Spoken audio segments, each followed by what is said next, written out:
안녕하세요. 매주 화요일 날 여러분들과 함께 만나고 있는 하미병쇼. 네, 피부과 전문의 하미병입니다. 오늘은 갓 남프랑스 순방을 마치고 돌아온 유인경 작가님을 모시고 오늘 재밌는 얘기 좀 해볼까 합니다. 네. 예, 오늘 주제가 네. 잘 사는 것에 대한 우리 웰빙 뭐 얘기 많이 하잖아요. 네. 그에 대한 그 새로운 정의. 그다음에 요즘 SNS 때문에 정말 사람들이 너무나 이렇게 남을 이렇게 비교하고 사는 것 같아. 그렇죠. 이런 것 때문에 다들 너무 비교하면서 왜 나는 쟤보다 못하지? 이런 생각 되게 많이 하는 것 같아요. 네. 이런 얘기들을 좀 갖고 잘 사는 법, 잘 늙어가는 법 이런 거 좀 말씀 나눌까 하는데 네. 남프랑스 어떠셨어요? 38도밖에 안 돼서 갔고요. 38도, 39도고요. 네. 제가 주로 거기 이제 갤러리 투어만 해가지고 네. 사람들 만난 게 아니라 이제 돌아가신 작고한 화가들의 작품을 만나는 그러면 거였어요. 고갱 뭐 이런데 고갱은 없었고 샤갈, 마티스, 피카소, 모딜리아니 뭐 이런 분들의 작품. 이 현대 쪽이구나. 네. 근데 그런 분들을 또 미술관이 많고 작품들이 많아서 16명의 아줌마들이 가가지고요. 그 그림 보러 가셨구나. 네. 작가라. 살 건 아니지만. 그럼 뭐 마지막에는 고흐의 무덤에서 이제 이렇게 인사도 하고. 네. 그랬어요. 공부 많이 하고 오셨겠네. 아니, 이제 공부 돌아와서요. 그러니까 저를 제외한 다른 분들은 약 한 달인가 2달 동안 미술사 공부를 하고 갔어요. 그렇구나. 네, 작가별, 작품별 하고 가서 뭐 보니까 다 아는데, 근데 저는 일단 이제 선 관람 후 공부. 그것도 좋은 방법이에요. 네. 생각입니다. 가장 멋진 작품이 어디였나요? 근데 확 닿는 데가 있을 거 아니야. 끌리는 작가. 뭐 개인 취향이긴 한데 저는 고흐 그림보다는요. 마티스 열정이 있구나. 역시. 그게 어디 미국에 어디 가면 잊어버렸는데 보스턴 옆에 어떤 좀 부자분이 마티스에 빠져가지고 아주 그냥 마티스 작품만 모아놓은 그런 집이 있던데 잊어버렸는데. 그리고 걔가 굉장히 편견이 심한 사람인데 막 고독하고 막 맨날 투쟁하고 슬프게 살다간 고흐보다는 여유롭게. 마티스는 생전에 인정받았으니까. 네. 말고 이렇게 팔이 안 움직여도 이제 가위로 종이 자르기 해서 하고 또 성당이 있더라고요. 마티스가 만든 성당에 갔는데 이렇게 예술 작품에 그런 기념품 파는 가게에 수녀님이 계셨는데 한국 분이셨어요. 그래요? 네. 그래서 제가 아주 편했겠네. 되지도 않는 영어로 How much does it? 그랬는데 한국 분이시죠? 어쨌든 저는 인상도 훨씬 마티스가 너그럽고 작품에서 보여지는 색감도 그렇고 역경을 다 겪었으나 그래도 뭐 다 이겨내고 장수도 하시고. 장수하시고 작품도 생전에 많이 인정받으시고 인정받고 돈도 잘 버시고. 그래서 이제 그분에게 더 훈모를 느끼고. 자, 그래서 정말 잘 살고 오셨네요. 제가 잘 산다라는 주제로 제가 젊을 때 이야기를 하라 그러면 정말 할 말이 없었을 것 같아요. 근데 이제 60도 넘고 보니까 70을 바라보는 나이. 바라보고 이제 곧 바라보고 하다 보니까 이렇게 잘 산다라는 게 철학적이고 뭐 인문학적이고 종교적인 차원을 떠나서 내가 잘 살고 있나? 그랬을 때 감히 제가 봐도 옆에서 봐도 뭐 우리가 알고 지낸 지가 벌써 이야기를 할 수 있는 게 뭐냐면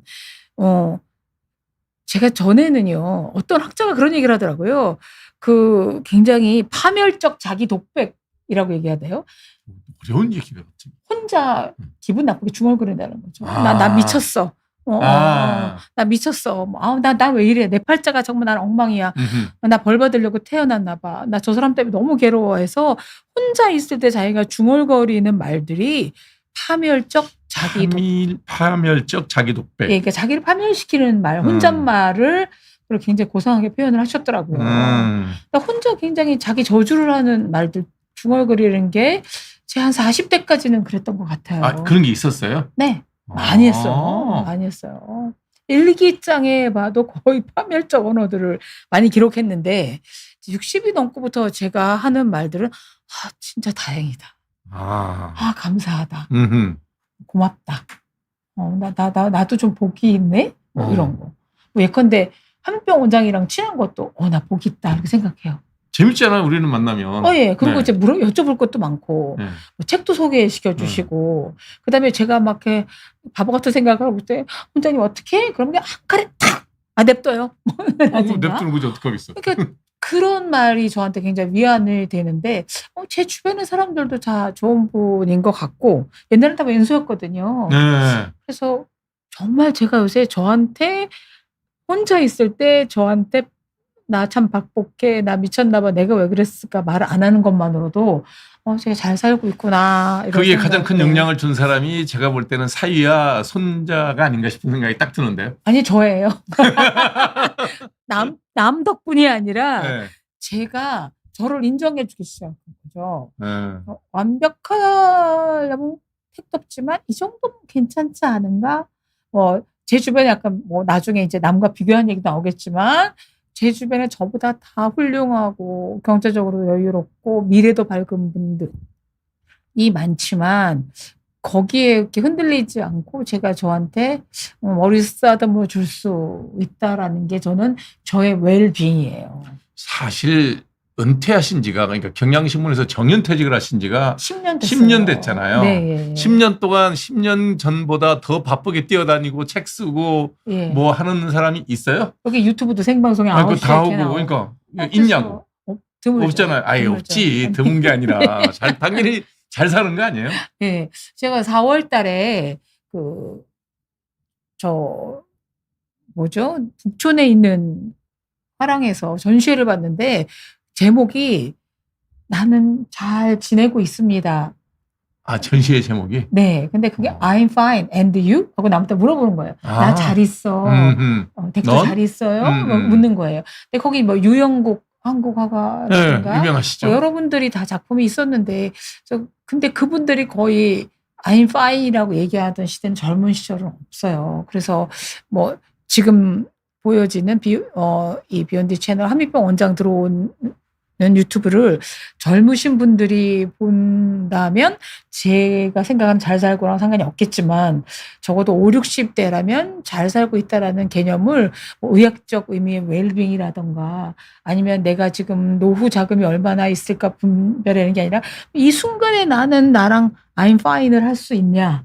근데 그 평가는 제가 하는 거거든요. 38도의 남프랑스를 그래도 이중가 다녀오셨잖아요. 열하루. 네, 그러니까 안 아프고 잘 먹고 잘 주무시고. 지나치게 잘 지내서 먹었어요. 그러면 왜냐면 의학 채널이니까 말씀하자면 제가 U3쾌예요, 별명이.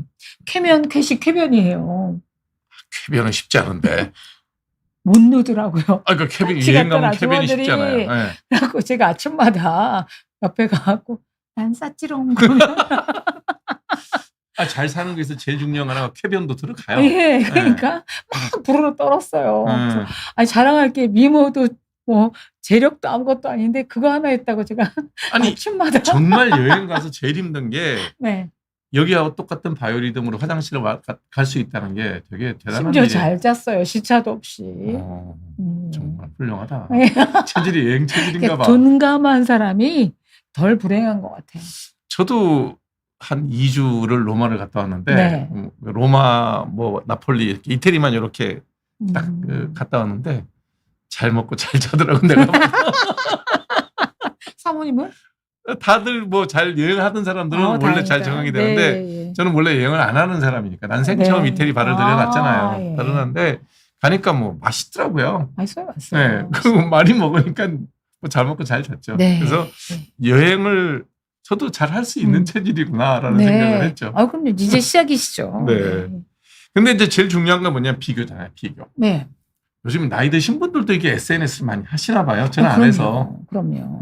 인스타도 하시고 페이스북도 하시고 저보다 윗 연배들도 다 하시는데 이제 비교를 떠나서 좀 아셔야 될 게 남들의 인스타라든가 페이스북이라든가 이럴 때 보일 때 그분들의 인생의 화양의 연화. 가장 화려한 순간 혹은 나에게 자랑하고 싶은 순간들을 기록해서 올리는 거지 내가 오늘 얻어맞았다 내지는 뭐 내가 오늘 이런 실수를 저질렀다. 내가 오늘 뭐 먹고 남긴 라면 국물 이런 거 안 찍잖아요. 그렇죠. 이제 뭐 처음 보는 음식. 그렇죠. 네, 오늘 무슨 거는, 레스토랑 갔는데 인증샷 네. 찍고 네. 뭐 여행 가셨으면 로마의 뭐 어디에서 네. 뭐 이렇게 찍어서 올리는 거기 때문에 그분들도 정말 수많은 컷 중에서 한 장 골라서 올린 걸 갖고 딴 사람은 매일 이렇게 사는데 나는 이게 뭐야? 라고 오해하는 거죠. 오해와 착각을 하실 필요가 없다라는 거고요. 그리고 뭐 완벽한 수트를 입고 착 찍은 사진 혹은 화려한 드레스를 입고 찍은 사진을 보고 수면 바지 입고서 나는 머리도 부시시라고 할 이유가 없는 게 그분들 똑같이 수면 바지 입어서 머리 안 감기면 우리보다 더 잘할 건덕지가 없어요. 제가 그 경험을 로마에서 했습니다. 네. 이게 로마를 갈 때 제가 4월 달에 갔는데 네. 되게 날씨가 덥다 그래가지고 오, 추웠는데 좀?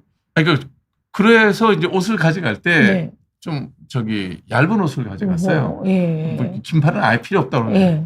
갔는데 되게 서늘하고 춥더라고요. 예. 그래서 할 수 없이 이제 여름 옷 이렇게 후들거리는 그 티셔츠를 2개, 3개를 겹쳐 입고 다닐 수밖에 없었어요. 왜 한 벌 사 입으시지? 그래서 한 벌 사러 갔죠. 그래서 내가 그거를 봐도 너무 몰골이 흉측한 거예요. 거지가 따로 없어요. 티셔츠 후줄근한 거 2-3개 겹쳐 입으면 정말 거지가 따로 없더라고요. 그래서 이제 할 수 없이 그게 뭐 흔한 게 옷집이니까 네. 옷가게를 갔어요. 예. 가서 이제 옷을 사러 딱 들어갔는데 맞춰 입어봐야 될 거 아니에요. 근데 처음에 딱 마음에 들지 않으니까 입고 나와도 그래도 괜찮죠. 예. 이 후줄근한 걸 벗고 한 번 들어가고 2번 들어가고 3번째 이제 옷을 딱 그렇게 피치해서 입으로 딱 나오는데 예. 파는 사람들이 막 웃는 거예요. 왜요? 들어갈 때는 거지가 들어가고 나올 때는 왕자가 돼서 나오니까. 멀쩡하게 나오는데 예. 정말 저도 2번째, 3번째 나올 때 제가 그거를 보니까 막 웃기더라고. 저도 웃고 점원들은 그러면 안 되잖아요. 네. 근데 막 웃는 거예요. 그래서 이게 조금 전에 입었던 후줄근한 티셔츠는 정말 행색이 남루한데 네. 사진 안 왔지만 이제 사기 위해서 그때 사는 옷이에요. 이런 거 딱 입고 나오니까 네. 말끔하잖아요. 네. 그 왔다 갔다 근데 그게 정말 1분 1초 사이에 예. 사람이 그렇게 달라지더라고요. 그러니까요. 네. 그러니까요. 하긴 SNS 올라온 건 요거 입은 거 아니야. 그렇죠. 아니 그리고 저는 이제 기자 생활을 30여 년 했고 사회생활도 이제 42년 차, 43년 차가 되거든요. 1982년도에 첫 사회생활을 했으니까. 네. 만 43년을 하면서 기자란 직업은 일단 사람을 구경하고 만나고 관찰하는 일이잖아요. 그럼 써야죠. 네, 그 쓰는 거는 뭐 이렇게 따로 일이고. 그래서 제 딸이 이제 맨날 물어보는 게 엄마는 엄마 주변에 전부 엄마보다 여유롭고 스펙도 좋고 넉넉하고 뭐 이런 사람들만 맨날 지내는데 어쩜 이렇게 시기 질투를 안 해내는 거예요. 와서 아유 나만 뭐가 없어. 뭐 남은 내 꼬라지 이게 뭐야라고 왜 징징거리지 않을까가 좀 오해했던 모양이에요. 그럴 수 있죠. 왜냐면 워낙 잘 나가는 분들만 많이 만났잖아요. 그렇죠. 네. 그런데 그 잘 나가는 분들에게 살짝 문을 열어보면 사실 높은 데 있는 분일수록 더 아픔이 많고요. 연봉 뭐 수백억 되시는 분들도 안에 갖고 있는 고뇌가 많고 의사 선생님이시지만 의사 선생님이라서 평생 할 수 있는 직업이고 건강만 허락되시면 80, 90까지 할 수 있고 뭐 자격증 있어주고 지성인이시고 하지만 아픈 사람만 보시잖아요. 평생 환자만 보죠. 그렇죠. 네. 저는 굉장히 슬플 것 같아. 너무 공감을 해줘도 제가 고통스러울 거고. 그다음에 제 친구 변호사 있거든요. 평생 죄인만 만나죠. 돌아버리려고 그래요. 나쁜 사람을 변호해야 될 때 있잖아요. 의뢰인이면 무조건 그렇죠. 의뢰인을 보호해야 그다음에 되니까. 뭐 그 관료의 뭐라든가 아니면 검사 판사도 누구인가 구형을 해야 된다는 게 쉬운 일이 아니잖아요. 그래서 사형 선고 안 하잖아요. 안 하는 그러니까요. 또 그리고 뭐 재벌들도 좀만 잘못하면 뭐 욕 먹고 뭐 이렇게 왔다 갔다 예. 하죠. 그리고 뭐 유명한 연예인들도 언제 내려올지 모르기 때문에 공황장애 다 시달리고. 그렇죠. 그런 분들을 어많이 봐서 꼭 그렇게 화려한 분들이 네, 이면을 많이 보시니까. 네, 이면을 어많이 봐서 그냥 그러고 가면 뭐 저는 이제 빌라에 살고 있거든요. 네. 그래서 이제 종부세가 되게 조금이에요. 종부세를 내는 집이 하는 얘기 일반 재산세 말고? 재산세 없어요. 재산세 내고 종부세 따로 나오는 거예요. 아니 저는 종소세는 내지만 재산세라기 조금 나오죠. 조금. 근데 너무 적은데 제가 아는 건물 있고 이런 사람들은 너무너무 벅차더라고. 연봉만큼 나온다고 그러고 막. 월세 임대료 받아갖고 종부세 내고 그러지 바쁘죠. 그렇죠. 그래서 그런 거 보면 아우 정말 다행이야. 근데 제 딸이 그 다행이야 소리 좀 그만하라고 발전 없다고 막 하는데 그래서 남이랑 비교해서 제가 예컨대 한민병 원장님이랑 비교해 보니 정말 뭐 어떤 특정 분야에 굉장히 몰두하시고 수학 같은 거 푸시고 양자 역학도 관심을 독서량도 폭넓으셔. 그럼 저도 책 따라 읽고 같이 얘기하잖아요. 예. 그러면 좋지만 나는 왜 저런 좋은 타워팰리스 못 사는 거야 이런 생각 저는 안 하거든요. 그러니까 이제 비교의 대상인데 무조건 저한테 유리하게 생각하는 습관을 기르셔야 돼요. 저도 그래요. 저도 그래요. 네. 저는 뭐 기본적으로 딱 제가 생각하는 게 내가 한 일이 잘못됐어. 뭐 이번 선거 기간에도 그 소리 오르내렸어. 전혀 개의치 않아요. 우리 오래 살 거예요. 그렇게 말하고 싶은 사람이 있는 건 맞다. 네. 그리고 뭐 제가 지지한 정당이 뭐 10%짜리 정당을 지지했으니 90%가 나를 욕을 할 수밖에. 그거는 뭐 선거 때 들어가면 심리가 똑같거든요. 그렇죠. 네. 그래서 그 요것도 먹는 야, 너 힘들지 않니? 아니. 나는 지나가는 개가 짖는다고 같이 싸우지는 않아. 내가 그러고 말죠. 그다음에 이제 비교 그런 거 할 때마다 제가 저는 예전에는 책 제목과 작가 이름을 너무 잘 기억했는데 지금 확실히 약간 기억력이 이렇게 삐그덕거리는데 어떤 음대에서 실기를 지도하는 교수님이 썼던 책 중에 이런 게 나와요. 이제 너네들에게 이번 학기 말에 무조건 A 학점을 주겠다. 무조건? 시험 보기도 전에. 근데 연주를 했을 때를 생각해서. 그래도 뭐 이렇게 필기 시험이 아니라. 그런데 그렇다면 너네가 연주하기 전에 시험 평가 무조건 A 학점을 줄 테니까 내가 왜 A 학점을 받았는지를 너네들이 리포트를 써와라.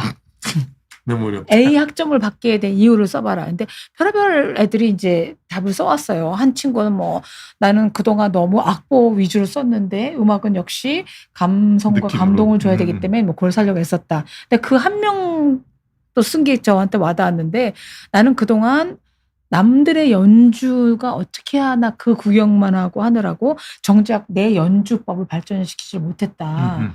그러니까 남의 꽃밭만 보느라고 내 꽃밭을 가꾸지를 못했다라는 거죠. 그래서 이제 그들의 꽃밭은 그들의 꽃밭이고 내 꽃밭에 좀 더 아름다운 꽃도 잘 자라도록 물도 주고 뭐도 주고 내 꽃밭을 잘 가꾸겠다라는 거를 썼더라고요. 그래서 몇몇 답이 있었는데 결국은 그게 뭐냐면 A 학점을 받으려면 딴 데 시선을 쏟고 비교하면서 자기를 막 나는 연주 못해 뭐 나는 뭐가 모자라가 아니라 나는 내 이 범위 안에서 어떻게 잘 꽃 피울 수 있지를 좀 살펴보는 게 좋겠다라는 그게 생각을 나답게 했었어요. 산다. 네네네. 그러니까 나를 모르면서 어떻게 나도 나를 모르면서 왜 남 것만 바라보고 그 사람 부러워하냐고. 우리가 모르는 노력을 엄청나게 했거나 아니면 복이 많거나 덕을 베풀었거나 여러 가지 요인이 있을 텐데. 저는 제 생각은 좀 그래요. 삶은 과정이다. 맞아. 내가 간 길이 등산로를 택했으면 나무를 보고 즐기면 되는 거고 내가 고속도로를 택했으면 빨리 가는 재미로 즐기면 되는 거지. 산에 올라가서 고속도로 가는 거 웬 저래 빨리 가고 나는 힘들게 가지 그러면 어차피 그 인생 고달픈 거 못 면해요. 그럼 고속도로 달리는 애 보고 야, 난 여기 얼마나 산에 맑은 공기 마시면서 천천히 가고 있는데 너 그렇게 바쁘냐? 이렇게 생각하면 되는 거잖아요. 그렇고 이제 일단 어른이 저는 뭐 잘 사는 거 이전에 이제 작년에 제가 그걸 받았거든요. 지하철 공짜로 타는 티켓을. 그게 65세에 나오나요? 네. 지공선사가 됐는데 그걸 받고 이제 어른도 아니고 어르신이란 말이죠. 앉을 수도 있겠네 이제 그 자리에. 그럼요. 근데 어른이 뭘까라고 생각했더니 책임을 지는 사람이더라고요. 그러네요. 근데 그게 어떤 책임이든 간에 제 말에 책임을 지던 내 가족을 지키는 책임이든 아니면 제가 맡은 일을 해내는 책임이든 근데 책임을 진다는 건 아까 내가 선택한 것에 대한 책임이잖아요. 그렇죠. 그러니까 내가 이 남자랑 결혼했어. 그래서 이제 살잖아요. 백수라도. 그다음에 나는 애를 낳았어. 키워야지. 제 선택이에요. 지금 다 하고 이제 손자까지 그래 낳아라 뭐 그렇게 해서 해야 되고. 돌봐줘야지. 네. 어쨌든. 그래서 내가 예스 한 일에 대해서는 좀 책임을 져야겠구나. 그런데 그게 나의 잘못된 선택일 수도 있고 돌아설 수도 있겠지만 어쨌든 어른이라면 한 말이나 한 행동에 대해서는 좀 책임지자. 그러려면 이제 조금 더 범위가 좀 줄어들어야 되는 거죠. 그게 나이가 들수록 더 책임감이 강해지시는구나. 강해진 게 아니라 책임을 져야 되겠다는 이제 의지를 제가 이제 갖게 되는 거죠. 애따 모르겠다는 못 하겠더라고요. 저는 반대가 됐어요. 진짜? 나이가 들면서 좋아지는 게 책임질 일이 점점 없어져. 너무 책임감 있게 살아오셔서 그래요. 애들이 일단 뭐 졸업하고 그 대학교 들어갈 때 4년치 등록금 딱 걱정하고 난 다음에 끝났어요. 그래서 돈 대주면 공부할 거 아니에요. 네. 졸업하고 난 다음에 직장 갖고 나니까 돈 들 일이 없잖아요. 고백하자면 제가 좀 무책임하게 살았었어요. 그때까지? 저는 애들이 그래서 대학 졸업하고 뭐 결혼 준비되고 그러니까 너무 홀가분해지는 거예요. 네. 어머니 한 번만 잘 모시면 돼. 맞아. 어머님도 건강하시니까. 네. 근데 사시면서 정말 다양한 분들 많이 만났잖아요. 네. 나한테 이 사람이 탁 이렇게 터닝 포인트, 내 인생의 터닝 포인트 그런 거 탁 찍어주신 분 혹시 있나요? 아니면 그분의 의도와 상관없이 내가 받은 적?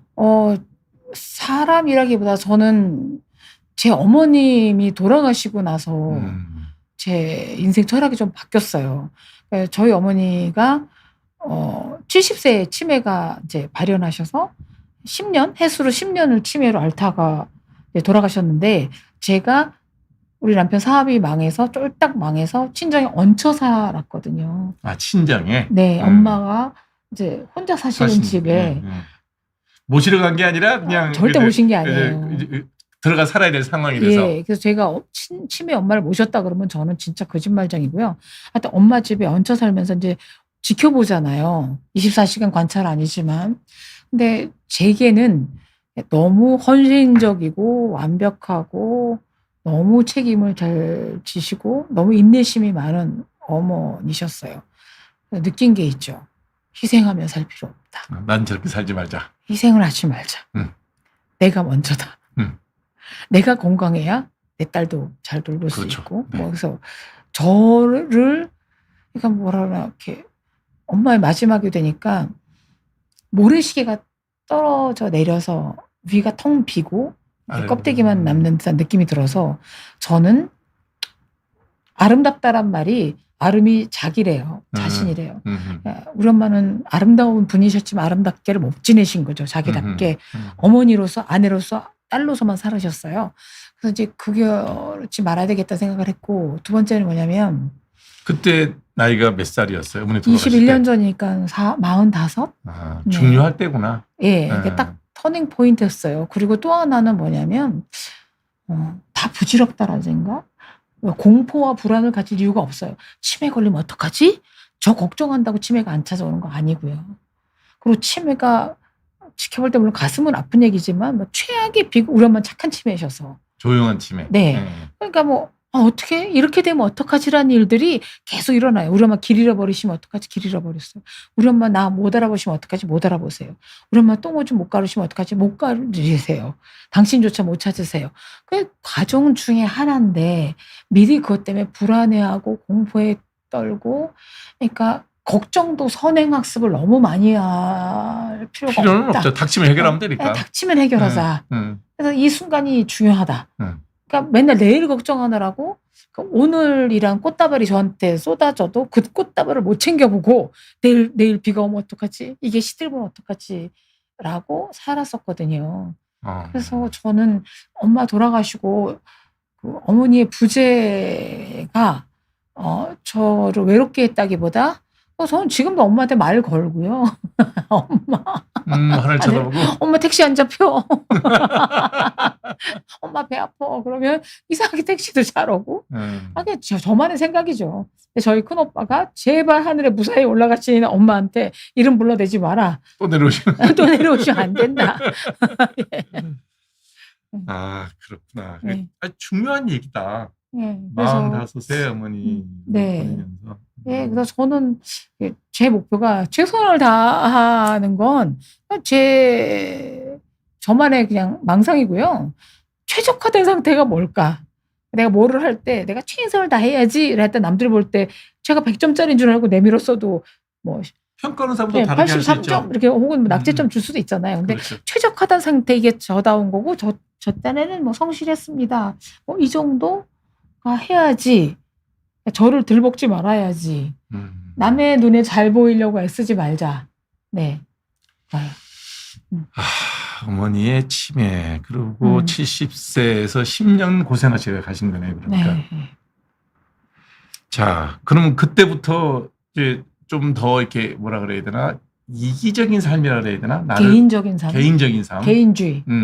적인 삶을 선택하고 그러고 보니 그때부터 방송 나신 것 같으네요. 아니요. 방송은 신문사 시절에. 그러니까 고즈음이 신문. 아니에요. 30대 때 했어요. 아, 그때부터 시작했어요? 띄엄띄엄이지만 생방송 전국은 지금이라는 KBS 프로에 정보 프로에 일주일에 한 번씩 나가고 90년대 가족법 여성법 개정이 많이 되면서 제가 여성부 출입기자였기 때문에 또 많이 자주 이렇게 좀 나오게 되고 이렇게 짤끔짤끔이지만 그때 방송 나갈 때 네. 주변 분들한테 한 말씀 듣지 않으셨어요? 더럽게 많이 들었어요. 네가 글 쓰는 기자야, 방송 기자야. 왜 기자가 방송에 더 많이 비쳐? 뭐 왜 나가서 그래? 그리고 뭐 왜 화장이 짙어? 네. 근데 저는 제 딴에는 뭐 남들 출근 전에 나가서 뭐 내 글 쓰고 다 쓰고 취재하고 다 했는데. 근데 그것도 제 자기 당착인 거고 남들이 볼 때는 24시간도 모자라는 기자 생활에 시달리는데 그리고 제가 좀 약간 지나치게 밝아요. 재밌잖아요. 웃고 웃상이잖아. 너무 잘 웃어요. 네. 너무 진지하고 너무 심각하고 모든 세상 고민을 껴안고 사는 기자들이 볼 때는 저 여자는 왜 이렇게 뭐가 인생이 즐거워? 안 즐거웠어요 그때. 힘들 때잖아요, 오히려. 근데 그게 남들한테 내색을 안 하죠, 제가. 그럼 할 일이 또 뭐가 있어? 방송 나가서. 그렇죠. 아니 그리고 일을 하고 있는데 제가 아유 내 팔자에 이러고 쓸 수는 없잖아요. 그럼요. 네. 직면한 취재. 그러니까 그렇게 방송을 하고 다니면서 네. 사실 뭐 이렇게 현직 기자는 출연료도 얼마 안 주거든요. 네. 네.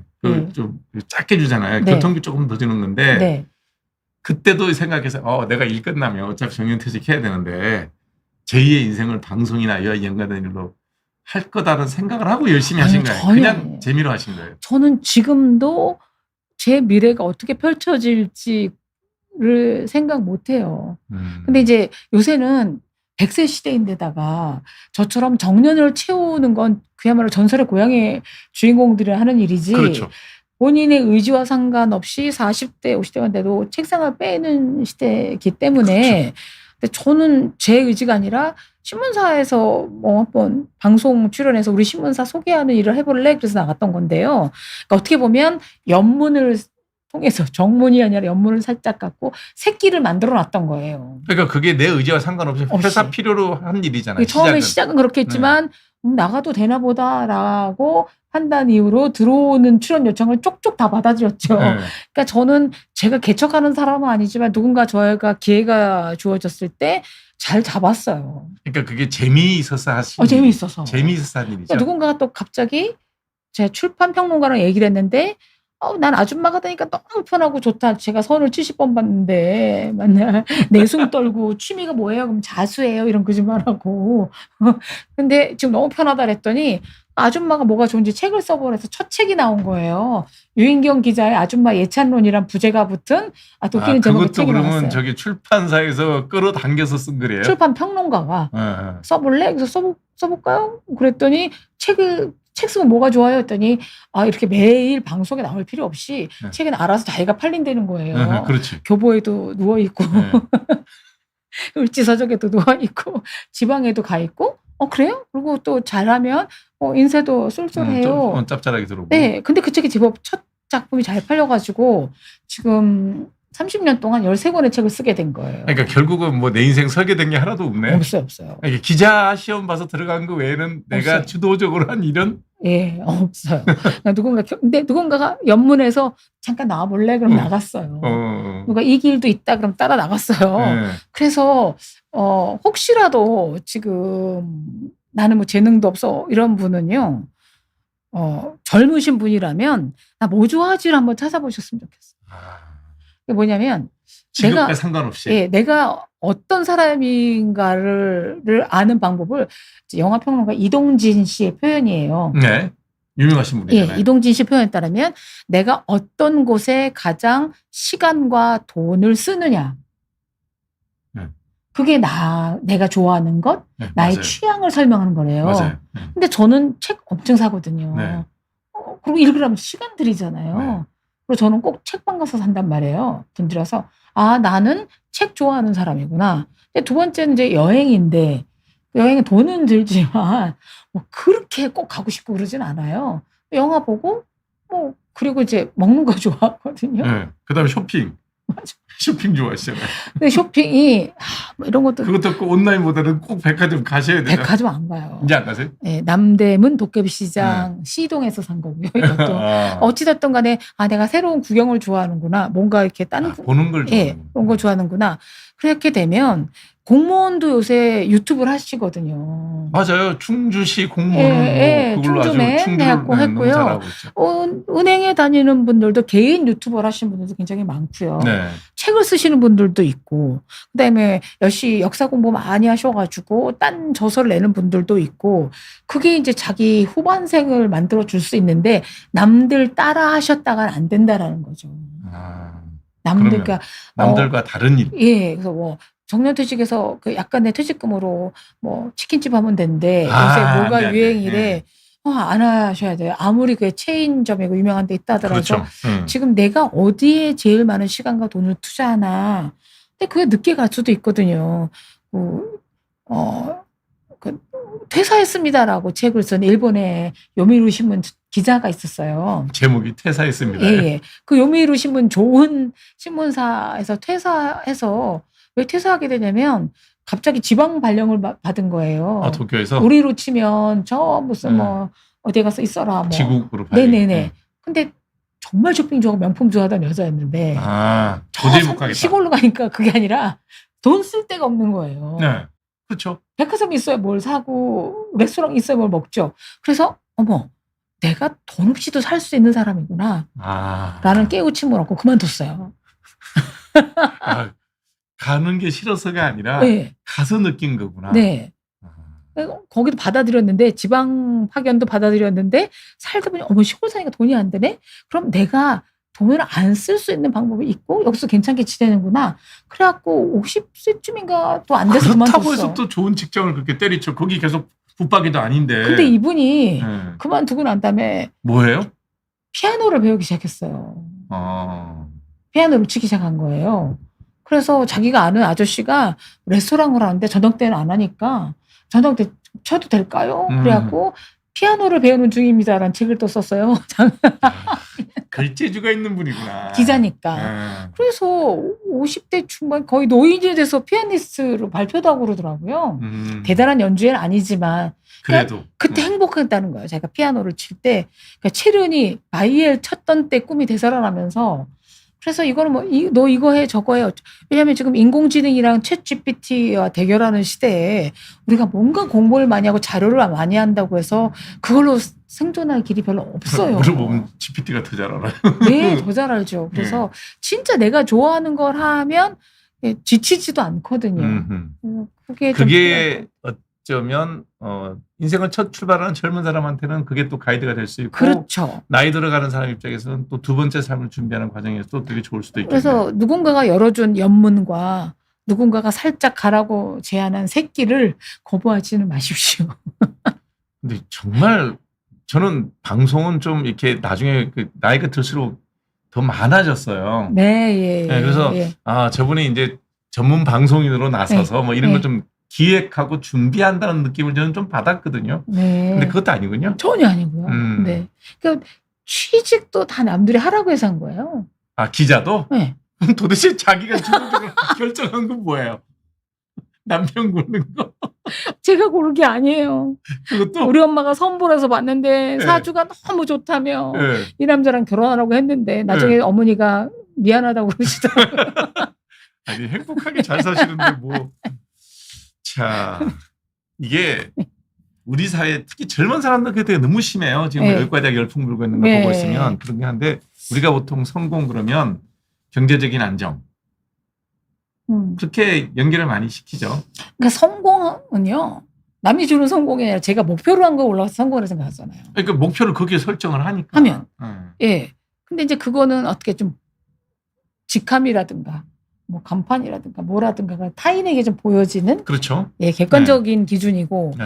행복은 정말 주관적이죠. 그러니까 성공했다고 반드시 행복하냐 그거 잘 그건 아니죠. 모르겠어요. 그건 아닌 것 같아요. 왜냐하면 성공한 사람만큼 남들의 시선과 기대와 부담감과 또 성공을 유지해야 된다라는 강박이 생기기 때문에 성공한 사람이 행복한 얼굴 가진 건 좀 드문 것 같은데 행복은 사실 너무 추상적이긴 한데요. 저는 요새 서운국 교수님 지금 연세대학교에서 주로 긍정 행복, 긍정 심리도 많이 하시는데 행복의 기원이라는 책도 쓰시고 행복 전문가세요. 근데 그분 별로 안 행복한 얼굴로 너무 진지하세요. 근데 그분이 말이 참 저는 와닿았어요. 행복은 강도가 아니라 빈도다. 왕창 쏟아지는 게 아니라 조금씩. 그거 보면 저는 행복한 것 같아요. 저는 그 쾌보다 락이 좋아요. 저도요. 네, 쾌가 강도가 되게 센 거잖아요. 그렇죠. 락은 그냥 그저 별일 없이 편안하면 락이거든요. 네네. 저는 쾌보다 락이 선생님 좋아요. 공룡은 사라져도 바퀴벌레는 남아있듯이. 그렇죠. 그리고 그분이 말하는 게 왜 압정 있잖아요. 이렇게 누르는 거. 근데 그게 뒤집어져 있으면 우리가 찔리잖아요. 아프지. 예. 근데 행복의 압정을 막 뿌려둬야 된다는 거예요. 왜? 아프게? 행복에 찔리게. 행복에 찔리게. 스텀블린인가 제 가사처럼 행복에 찔려서 짜릿짜릿해지는 느낌. 그걸 자주 느껴야 된다는 거예요. 짜릿한 게 아니라 아픈데. 근데 그게 행복의 아픔이면 불쾌한 게 아니라 나 지금 행복하구나. 이제 그게 이제 행복에 좀 예민하셔야 된다는 거죠. 그러니까 아무리 행복해도 이게 다들 이렇게 사는 거 아니야? 이런 분들은 못 느끼는데 그러니까 저처럼 소액 매수가 가능하면 너무너무 자주 행복한 거예요. 저 여기 오자마자 함 원장님이 냉장고에서 ABC 주스 따주셨어요. 너무 좋았잖아요. 그래요? 저희 집에 없거든요. 이따 제가 따로 한 박스 포장해드리겠습니다. 정말 근데 이 주스 하나에 너무 감사해하고 소액 매수 가능해요. 저는. 근데 이제 그런 행복도 있지만 미국의 유명한 다임스토어라고 요즘 우리나라 치면 다이소. 1930년대 미국의 다임스토어 10센트짜리 가게를 열어서 이제 큰 부자가 되신 분이 가시면서 세상을 떠나면서 하버드 대학에 돈을 왕창 기부를 하면서 행복이 뭔지 행복의 조건에 대해서 연구하고 논문 써달라고 돈을 왕창 맡긴 게 있어요. 그래서 거기는 이제 스타디를 하죠. 이렇게 주관적인 행복이 아니라 정말 누가 행복하냐. 맞아요. 행복학 연구가 굉장히 많아요. 근데 그 연구보다 좋은 연구가 없어요. 왜냐하면 엄청난 대학인데 돈을 갖고 있었고 그다음에 그 돈을 가지고 몇 년이야. 1939년도 2차 세계대전 발발할 때 시작해갖고 2011년도까지. 그게 하버드 대학의 행복 리포트의 행복의 조건에 기본이 그거예요. 전 자원을 누가 된지 몰랐어요. 그 자원을 댄 사람이 다임스토어 창업자예요.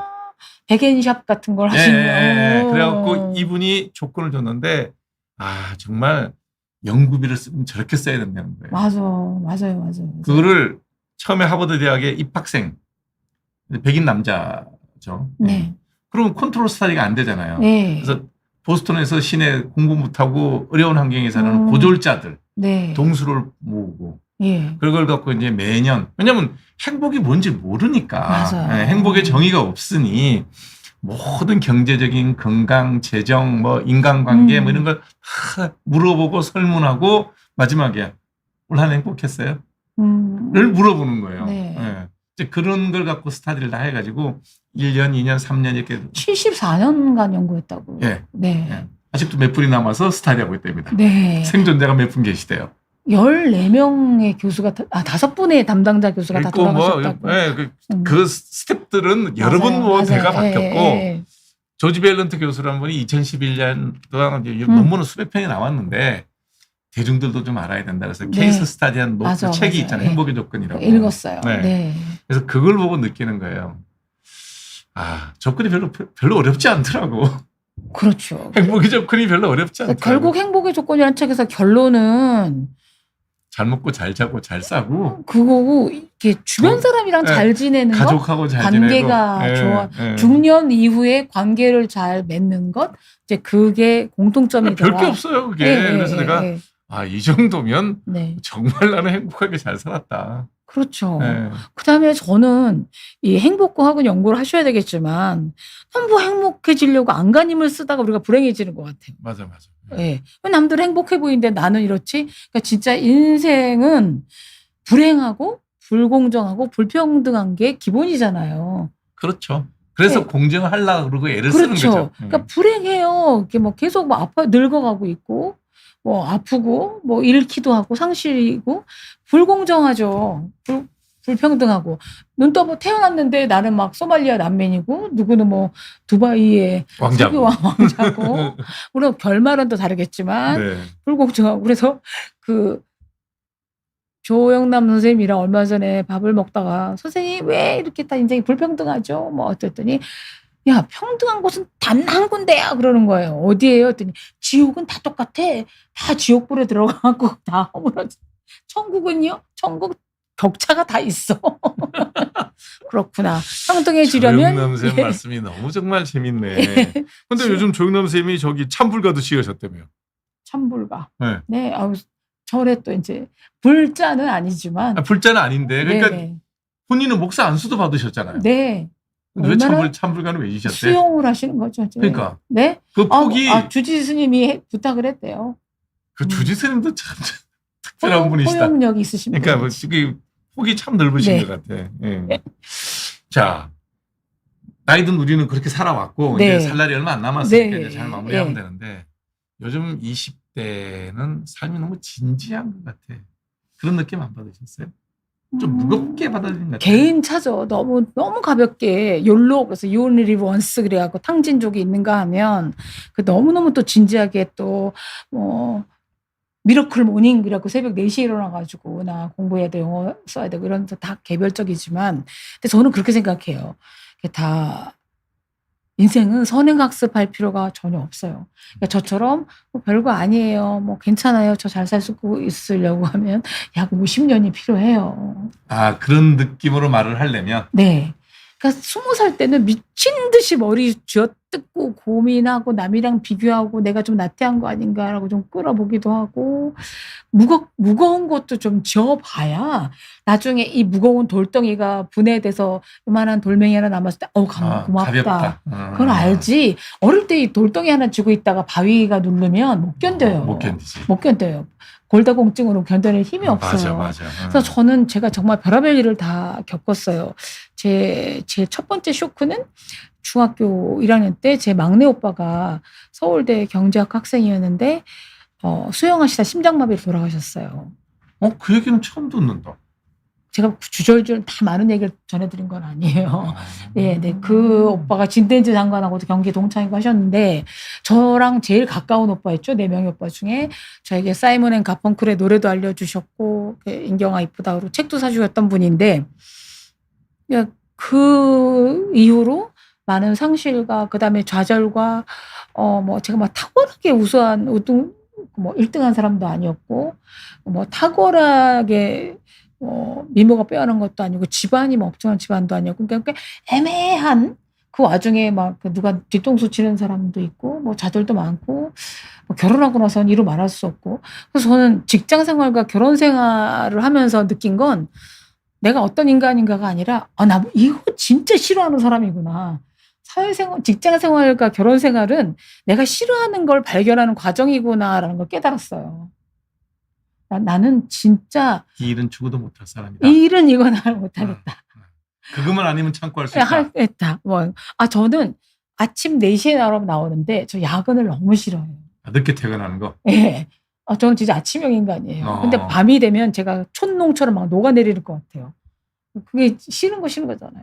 근데 결혼도 내가 이 남자랑 있어 너무 좋아 행복해. 난 이걸 좋아하고 난 이 요리를 잘해가 아니라 우리 남편 담배 피우는 거 진짜 못 참겠다. 제 천식이잖아요. 그리고 나는 딴 건 진짜 손으로 하는 뭐 바느질, 걸레질은 하겠는데 기계는 잘 못 당구겠구나. 그리고 뭐 등등등. 그래서 싫어하는 걸 참으면서 그거를 뭐 싫어하는 일을 많이 겪어내야만 나중에 제가 덜 괴로울 수 있다고는 하지만 이제 젊을 때 그걸 많이 발견해 내셔야 된다는 얘기예요. 그래야 나이가 들수록 편해지는구나. 네. 내가 뭘 싫어하지? 그리고 싫어하는 걸 한 대신에 얻을 수 있는 게 뭐지? 무거운 걸 진 다음에 내가 좀 언제 가벼워지지? 언젠가 가벼워지거든요. 그렇죠. 그래서 나 힘들어? 힘든 게 당연한 거고, 특히 MZ세대들이 보면 진짜 청춘이 찬란하다 싶으면 안 된 게, 전에도 한번 한 원장님이란 말씀 드렸지만, 저희 때는 우리가 조금만 노력하면 우리 부모보다 잘 살 수 있었어요. 우리가 그런 좋은 세대에 태어난 세대죠. 그렇죠. 복 받은 세대, 그렇죠. 60대. 한 원장님도 아무리 아버님이 선생님이셨지만 뭐 어마어마하게 부유하지 않으셨잖아요. 그렇죠. 네. 근데 지금은 모든 사람이 알 만큼 유명한 분이 어마어마하시잖아요. 그거는 시대 탓도 있다고 저는 생각해요. 그럼요. 예. 좋은 시대를 타고 나서 예. 좋은 부모 밑에서 고생 없이 그냥 노력만 하면 되는 그렇죠. 그런 세대였죠. 우리 아버지 세대는 노력해도 안 되는 세대였고. 안 되는 시대였고요. 근데 제 딸만 해도 그 얘기를 하더라고요. 엄마, 우리 세대는 절대 부모보다 잘 경제적으로 부유해질 수가 없는 것 같아. 그럼 일단 딱 절벽이 하나 생기잖아요. 그렇다고 걔네가 코인 주식한다고 되겠어요? 집을 장만할까 했더니 집값 북 떠올랐고, 아무리 주택담보대출을 줄였다 한들 돈 있는 사람은 다 사는데 그렇죠. 이렇게 되는데, 그럼에도 불구하고 누릴 수 있는 기쁨을 무시하지 말자는 얘기죠. 그게 제일 후회되더라고요. 그때 더 많이 웃었어야 됐고, 더 많이 울었어야 됐고, 더 많이 좀 막 저를 쥐어뜯었어야 됐는데, 20대가 줄 수 있는 다양한 그 네. 실험과 도전을 할 수 있는 기회가 좀 더 많아져야 되는데 예. 사회 분위기가 아닌 건 분명해요. 그렇죠. 네. 그렇죠. 굉장히 다양해진 것 같지만 오히려 굉장히 더 단순해졌어요. 네. 네.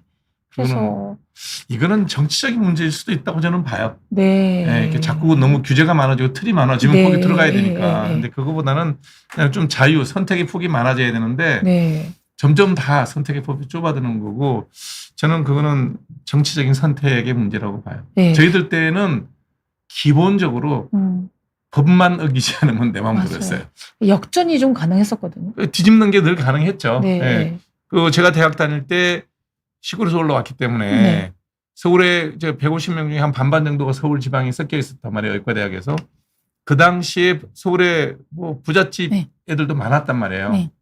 근데 그게 우리 당대 다 변할 수 있을 만큼 시대의 다이나미즘이 있었는데 요즘에는 그게 없어지는 게 맞아요. 좀 저도 좀 안타까워요. 그래서 뭐 지구촌으로 행군하라 그래서 외국에 나가라고 하지만, 그것도 저는 사실 뭐 한국에 일자리가 없으니 나가라는 건 아니고, 이제 일자리를 자기가 만들어내야 되는 거죠. 다른 직업, 다른 유형으로. 그렇지. 기존에 예, 있는 예, 직업에 예. 들어가서는 먼저 있는 기득권을 뛰어넘기가 기득권 세대. 네. 대표적으로 이제 5, 60대, 70대가 이제 기득권 세력인데 네. 그 세대를 뛰어넘기가 힘들죠. 힘들죠. 네. 예. 아, 참 이거는 어려운 얘기다. 네. 네. 본인이 역할이 여러 개 있잖아. 딸, 네. 엄마, 직장인, 그리고 그냥 온전히 나. 그런 게 제일 재밌었어요. 역할 중에. 제일 힘든 거요? 제일 재밌었던 거. 힘든 거야. 뭐 직장 생활이 제일 힘들지. 아니요. 저는 제일 어렵고, 나 진짜 제 한계를 무지 많이 느꼈지만, 우리 딸을 이거 보면 안 되는데. 엄마가 제일 힘들었어요? 제일 힘들었어. 한 일도 없어. 무슨.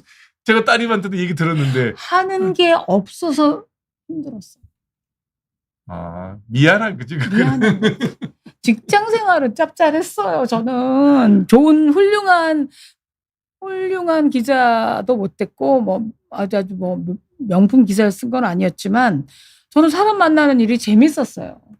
그리고 매일매일 지루할 틈이 없어요. 그건 회사에서 배려해 준 것 같아. 형사부, 사회부만 뺑뺑이 돌렸으면 죄인만 만났을 거 아니에요. 문화부하고 경제부만 다녔으니까 그렇지. 죄인 전문가가 될 수 있었을 텐데. 근데 제일 숭고하다는 어머니 역할이 저는 너무 버거웠고요. 미안했어요. 그리고 요새 뭐 워라밸 주 5일째 되면서 그 직장과 내 생활의 사생활의 균형은 죽을 때까지 이룰 수가 없어요. 그렇죠. 그게 네. 무슨 뭐 무게를 바로 잴 수도 없는 거고요. 그다음에 예컨대 똑같이 균형 시간을 똑같이 하면 월급을 왜 줘요? 그러니까요. 네. 저는 워라밸을 바꿔서 월급 급여 생활자든지 사업하겠다 그러면 네. 사업을 하면 망할 거고요. 그래요. 그래서 월급 받은 만큼은 일을 해줬어야 됐고, 돈 둘 받는데 중에 해야지. 급한 일이라면 저는 직장인에 먼저 뛰쳐나가긴 했는데. 그러니까 정리했죠. 예, 근데 손자를 키우면서 제가 자꾸만 기억이 안 나는 거예요. 우리 딸이 어떻게 기억지? 우리 딸이 이 무렵 때 아무 기억이 없어. 분명히 봤는데 잘해줬는데 어떡하지? 이렇게 막 뻔뻔하게 걔는 귀여워만 해주면 되니까 손자는 제가 책임 없잖아요. 제가 뭐 걔를 명문대를 보내야 돼, 집 사줘야 없잖아요. 그건 뭐 근데 딸한테는 너무 미안했어요. 엄마가 그러니까 제일 미안했던 게 우리 손자랑 얘기하다가 엄마가 좀 있으면 온대 엄마 보고 싶어요 그러는 거예요. 근데 걔는 제 딸이 저보다 훨씬 일찍 퇴근하는 정시간 퇴근하는 친구인데 저는 늦게도 많이 들어왔는데 얘가 1시간 뜨면 올 엄마를 이렇게 그리워하는데 왜냐면 시간 약속이 딜레이 됐으니까 요때 와야 되는 엄마한테 1시간 늦어진 거 아니에요. 회식도 많이 했고요. 고백하자면 없는 회식도 지도적으로 만든 거 아니에요? 네. 아니 그래서 우리 아이가 굉장히 혼자 있으면서 슬펐겠다 뭐 심심했겠다 생각하지만 그러나 저는 언제나 저한테 유리하게 생각하는 사람으로서 보자면 잘 커서 아이들은 씩씩하게 혼자 심심해야 될 시간이 필요해요.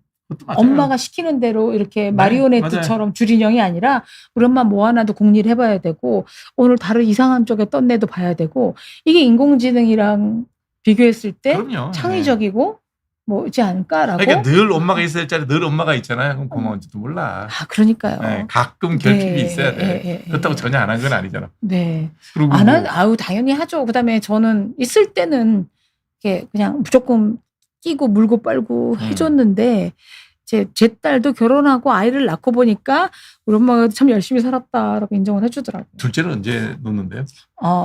안 놓는데요. 네. 아쉽다. 이런 집에 둘 낳아야 되는데. 절대 저는 딸한테 결혼해라, 뭐 공부해라, 뭐 해라, 애 낳아라. 그거는 이제 강요해 본 적이 없어요. 저는 공부해라 뭐 이런 얘기는 안 했는데 야 키워보니까 애는 많을수록 좋더라. 그 얘기는 늘 하지. 끝이래요? 아니, 손주 보니까 하나 더 낳아도 될 것 같은데. 아니 저도 버거워요. 이제 한 명도 버거워요. 자 지난번에 그때 책을 한번 냈었죠. 네. 50대 이후에 50개 무지개. 예, 50 이후에도 1000개의 태양이 빛나고 있지 했었는데. 네. 그게 보면 결국은 중년 이후의 삶에 대한 얘기잖아요. 네네. 네. 그 책 어떻게 잘 나가요? 잘 나갔었었고요. 네. 이제 띄엄띄엄 나가는데 너무 다행히 이제 그게 시니어들에 중점이 돼 있으니까 이제 서울시에서 한 50플러스 센터 이런 데서 강의 요청도 꽤 들어오고 계속 이제 반향이 있어서 감사하죠. 그러니까 그게 중년 이후에 잘 사는 법에 대한 얘기인데 한마디로 네. 지금 우리 이제 구독자분도 좀 많거든요. 네. 50대 이후에 어떻게 살아야 돼요? 중년 이후에는 특히 여성. 자기를 귀여워해주면서 살아야 돼요. 내가 나를. 네, 그러니까 뭐 나를 추앙하고 존경하고 멋지고 그거 아니라 귀여운 존재로서 나를 좀 귀엽게 대해줘야 되는 것 같아요. 나이가 들면 귀엽지는 않잖아. 그러니까 그걸 편견을 깨셔야 된다는 거죠. 귀엽다라는 건 애기 같다라는 의미는 아니잖아요. 그럼 어떤 의미의 귀여움이? 좀 더 나이 들어서 제가 갖춰야 될 거는 천진난만함, 호기심. 본인 스스로에게. 네. 그러니까 호기심이 많은 자신을 인정해줘야 된다는 거죠. 이 나이에 뭐 거기를 왜 가? 이 나이에 그런 뭐 영화는 뭐 하러 봐? 이 나이에 거기 뭐 이런 거 찾아서 뭐 하게는 좀 필요 없고, 내가 이거에 관심을 갖는 게 기특하다. 예. 내가 이런 거에 관심을 가져니 시간과 경제력이 뭐하면 너 여행을 보내주마. 예. 네가 산책하는 걸 좀 이제 산책해보지 않으리? 이런 건 거죠. 제가 이번에 이제 정말 저는 잘 안 걷거든요. 저는 3보 1 탑승이에요. 그러니까 늘. 세 걸음을 걸을 바에 택시를 불렀는데. 운전을 안 하시면서 또 걷지도 않아요. 근데 드디어. 이번에 남프랑스에 가서 하루 10,000보를 걸었어요. 괜찮죠? 그럼 얼마나죠? 아니, 그랬는데. 너무 약간 슬픈 얘기인데 제가 10,000보를 걸었어. 어제 우리 10,000보를 걸었더라고요. 그랬더니 저보다 이렇게 키가 큰 여자 같이 갔던 동행자가 제 만보기는 저 9,000보 걸었다고 나오던데요. 다리가 긴 사람, 정말? 다리 긴 사람은 9,000보밖에 안 하고 저는 짧은 다리를 10,000보였던 거예요. 근데 그게 열흘을 만보를 계속 걸었단 말이야. 어쨌든 살 빠지는데. 약간 빠졌어. 아니 그다음에 안 지쳐요. 뜻밖의. 이게 이제 구력이 생긴 거죠. 그러니까. 그래서 이제 서울에서도 제가 걸어야겠구나. 그게 여행의 가장 큰 선물이에요. 제가 뭐 고호 묘지가고 뭐 그림이 아니라 나 하루에 만보 걸을 수 있는 사람이네. 그거 찾아왔어요. 그러면 귀국한 지 지금 열흘 좀 다 아니요. 일주일 됐나? 3일밖에 안 됐어요. 만보 계속 걸었어요? 좀 걸었어요. 잘했다. 네. 더웠지만 의도적으로 예전에 동네 빵 사러 가야지 그랬다. 쿠팡에서 시킬까? 그랬는데 그렇지. 이제 사러 가요. 기특하지 않습니까? 대단하다. 네. 유인경 기자 만보 걷기 그거는 책 한권 써야 되는데. 아니 어쨌든 만보가 의외로 길어요. 그래서 저는 나이 들으신 분들 많이 만나잖아요. 그러니까 매력적으로 느껴진 분들은 뭐 그분의 외모나 뭐 지성이나 이런 것도 있겠지만 눈빛이 어쩜 저렇게 호기심에 반짝거리지? 그런 분이에요. 저는 이제 돌아가셨지만 한승원 변호사님이랑 좀 친했는데 얼마나 무서운 자리를 많이 했었어요. 그분은 좀 이렇게 뭐라 그럴까 대쪽 칼 뭐 이런 느낌이 들죠. 진심으로 감사원장도 하셨고 다 했는데 저랑 만나실 때는 그냥 정말 소년같이 해가지고 뭐 누구를 도와주려고 그러는데 어떻게 하면 좋을까 유기자 뭐 이런 얘기를 하셨어요. 너무 귀여우셨고요. 본인이 어떻게 지내세요? 그랬더니 내가 건강검진을 받았는데 고혈압도 없고 당뇨도 없고 성인병이 하나도 없어서 이제 소아과 가야 돼요. 그러는 거예요. 재밌다. 그 유머 책도 3권 내셨거든요. 그분이 80 몇 살 때도 그분이 유기자 밥 먹을까요? 그럼 네 그러고 나왔어요. 그러니까 누군가에게 그 사람 보고 싶다라고 만드시려면 제가 호기심에 반짝이는 눈을 가져야 되겠다. 그러니까 뭐가 됐던. 그러니까 이제 문정희 시인이 요 시기에 제 멘토신데 시인이면 얼마나 막 고결하시고 고상하시고 하죠. 정말 시를 살아내고 계신 분임에도 불구하고 그분이 매사에 호기심이 많아요. 그러니까 저 만나면 이게 지금 반지 어디 거야? 그런 거라도 물어보세요. 그래서 제가 고속버스터미널 상가에서 뭐 산 은반지예요. 그럼 그래요. 뭐 나 이 색깔 어울리겠다. 드리기도 하고. 그다음에 나 무슨 책 읽었어 어제. 어제 얘기를 안 하시고 오늘 나한테 반짝이는 호기심을 계속 본인이 유지를 하시는 거예요. 78세시거든요. 근데 그냥 40대 50대 같아요. 저는 그런 호기심이 별로 없어요. 저는 하여튼 근데 공부에 호기심이 많으시잖아요. 그런 호기심은 있는데 누가 뭐 반지를 새로 꼈다. 그건 취향의 차. 그게 없어요. 취향의 차이죠. 그러니까 내가 지금 호기심을 가지면 다들 무거운 호기심이라서 주변 사람이 재밌어하는 사람이 없어. 아니 그건 나만 재밌어요. 본인만 재밌으면 되는 거죠. 남한테 잘 보이기 위한 무슨 대상 특정 호기심을 가질 필요는 없고요. 그다음에 저는 어떤 수많은 분을 만나서 나이 드신 분이 다 모든 분이 제 교과서였고 배울 게 많았지만 제일 멋지다고 생각한 분이 잉그리드 버그만이에요. 직접 만났어요? 아니요. 다큐멘터리로.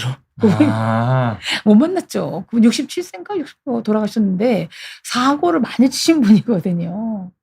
제가 들었기로는 눈 덮인 화라산이 그러니까 되게 스캔들도 많지 않았어요? 스캔들이 무지 많았죠. 의사랑 결혼해서 딸 낳고 잘 사시다가 갑자기 이탈리아 감독 로셀리니 감독의 영화를 보고서 편지를 보내요. 그 영화 너무너무 감동적이었고 저는 헐리우드에서 일하는 잉그리드 버그만입니다. 제가 알고 있는 이태리에는 티아모 당신을 사랑합니다 밖에 없습니다라는 연설을 보내서 바람둥이 로셀리니 감독이 오시오.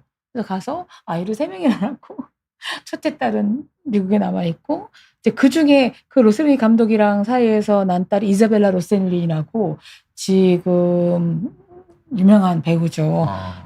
이번에 교황 추대식 하는 거기에서도 수녀로 나왔던 이제 그분이에요. 근데 이제 이분이 만년에 그 후에도 사고 치고 애들하고도 뭐 관계가 좋았겠어요. 근데 아이들을 그 다큐멘터리가 나 잉그리드 버그만이라는 깐느 영화 다큐멘터리 나왔었는데 그 영화의 주를 이루는 게 잉그리드 버그만이 자식들과 가족을 찍은 캠코더로 찍은 가족 동영상이에요. 본인이 찍은 거예요? 네. 어. 자기는 얼굴 잘 안 나와요. 자기 애들 웃는 거. 그래서 엄마가 너무 바빠서 자주 못 만났지만 만날 때는 우리를 너무 재밌게 해주는 분이라고 자녀들이 이제 구술을 하더라고요. 그래서 물어봤어요. 그 어떤 기자가 버그만 씨께서는 인생을 살아오면서 가장 후회되는 일이 뭐죠? 그래 만약에 이제 저라면 제가 그때 남편과 딸을 버리고 그 바람둥이 그럴 수 있죠. 네. 뭐 이럴 줄 알았대. 그런 게 아니라 저는 한 일에 대해서는 후회가 없고 안 해봤던 일에 대한 후회는 있다.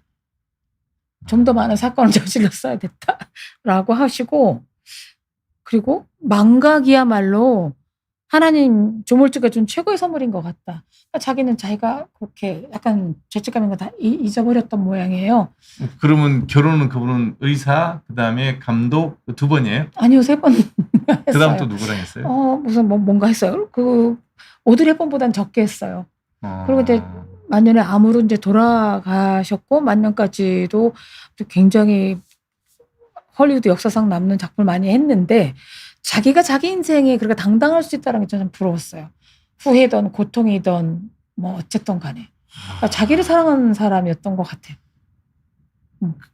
저는 그 얘기를 들으면서 그러니까 하여튼 뭐 스캔들이 많았다는 얘기는 제가 듣긴 들었었는데 저는 영화 배우 잘 모르니까.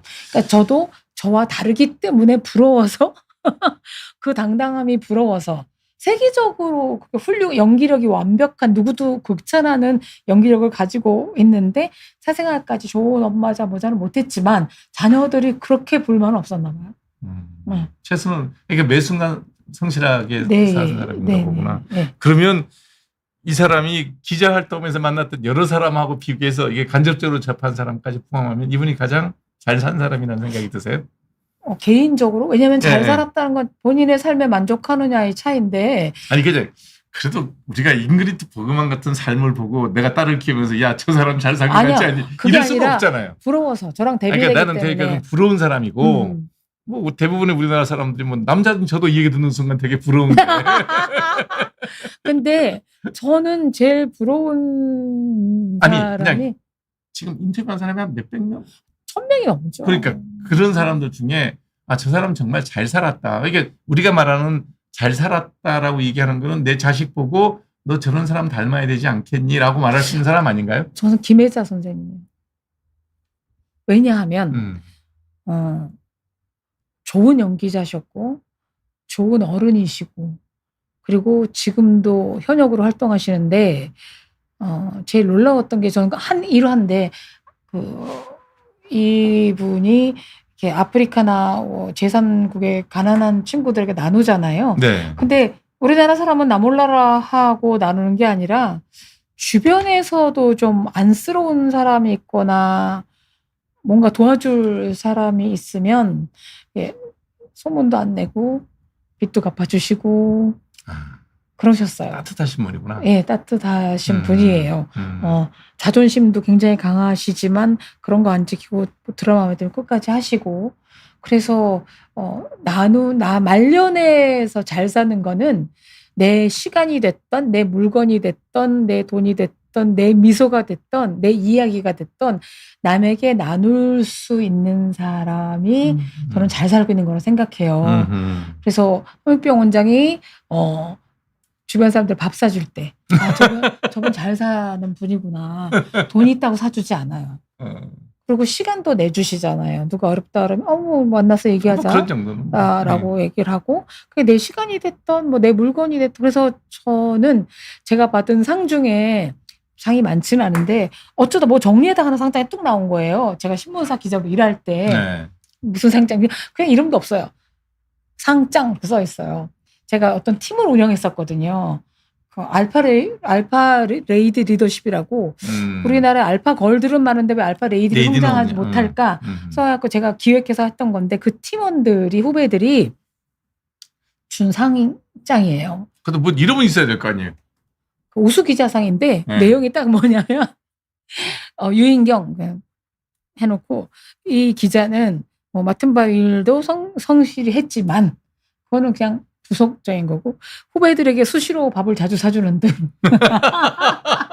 역시 밥을 잘 사야 돼. 모범을 보였기에 이 상장을 드립니다. 그래서 이제 팀원 이름이 다 해놓고 이렇게 사인을 했는데 그게 뭐 특종한 거보다 뭐 한 거보다 정말 저는 이렇게 뿌듯했어요. 그렇죠. 네, 같이 후배 팀원들한테 밥 받는 사주고도 상이니까. 찜찜할 때가 있는데 얘네들 진짜 기쁘게 받아들였구나. 그래서 제가 맨날 하는 게 저는 학사거든요. 석수 박사 안 따서. 박사보다 더 높은 게 밥사야. 아, 근데 밥사보다 더 높은 게 있어요. 뭐예요? 술사. 술 잘못 술도 사면 사주면? 술도 사주면 더 좋지. 네. 그래서 그러니까 뭐라도 나눠줘야 되겠구나. 근데 그건 제 친구들한테 배우는 거죠. 그러니까 여고동창 모임이 있는데 6명이에요. 꼭 그 친구들이 진짜 손수건 하나라도 들고 나와요. 나눠주려고. 이뻐요. 저는 그런 분들 볼 때마다 늘 미안해요. 남자들도 보면 이렇게 이렇게 꽃물을 들고 와. 그래서 알거든요. 이게 성이란 말이에요. 네. 그래서 똑같은 것도 아니에요. 요 사람한테는 요거, 요 사람한테는 요거 이게. 그렇죠. 그런 애 보면 야 다음번엔 전화 좀 해라. 내가 사갖고 갈게. 그랬더니 예. 아유 너는 못한대. 예. 예. 그러니까 배려심을 보면 배우고 싶은데 그렇죠. 그런 섬세함이 없는 사람은 없어요. 못하더라고요. 그것까지 다 갖추세요. 아니 부럽죠. 그래도 할 때마다 의사에다 받으면. 잘생겼지 뭐 좋은 데서 하지. 아니 그걸 딱 보고 배우면 별거를 다음번엔 저것도 한번 해봐야 되겠다는데 별거를 예. 배려심이 있는 친구가 있어요. 네. 네. 아니 그다음에 그래야 제가 기대감이 생기거든요. 뭐 제 친구 김영미라고 유치원 원장하다 은퇴한 친구가 있는데 그리고 박영주도 있고 희숙이도 있고 다 모두 다 여고동창들 이렇게 만나자 그러면 얘네들이 이번에 뭐 갖고 올까? 만나면 이렇게 가방 큰 거 가져가요. 빈 가방으로.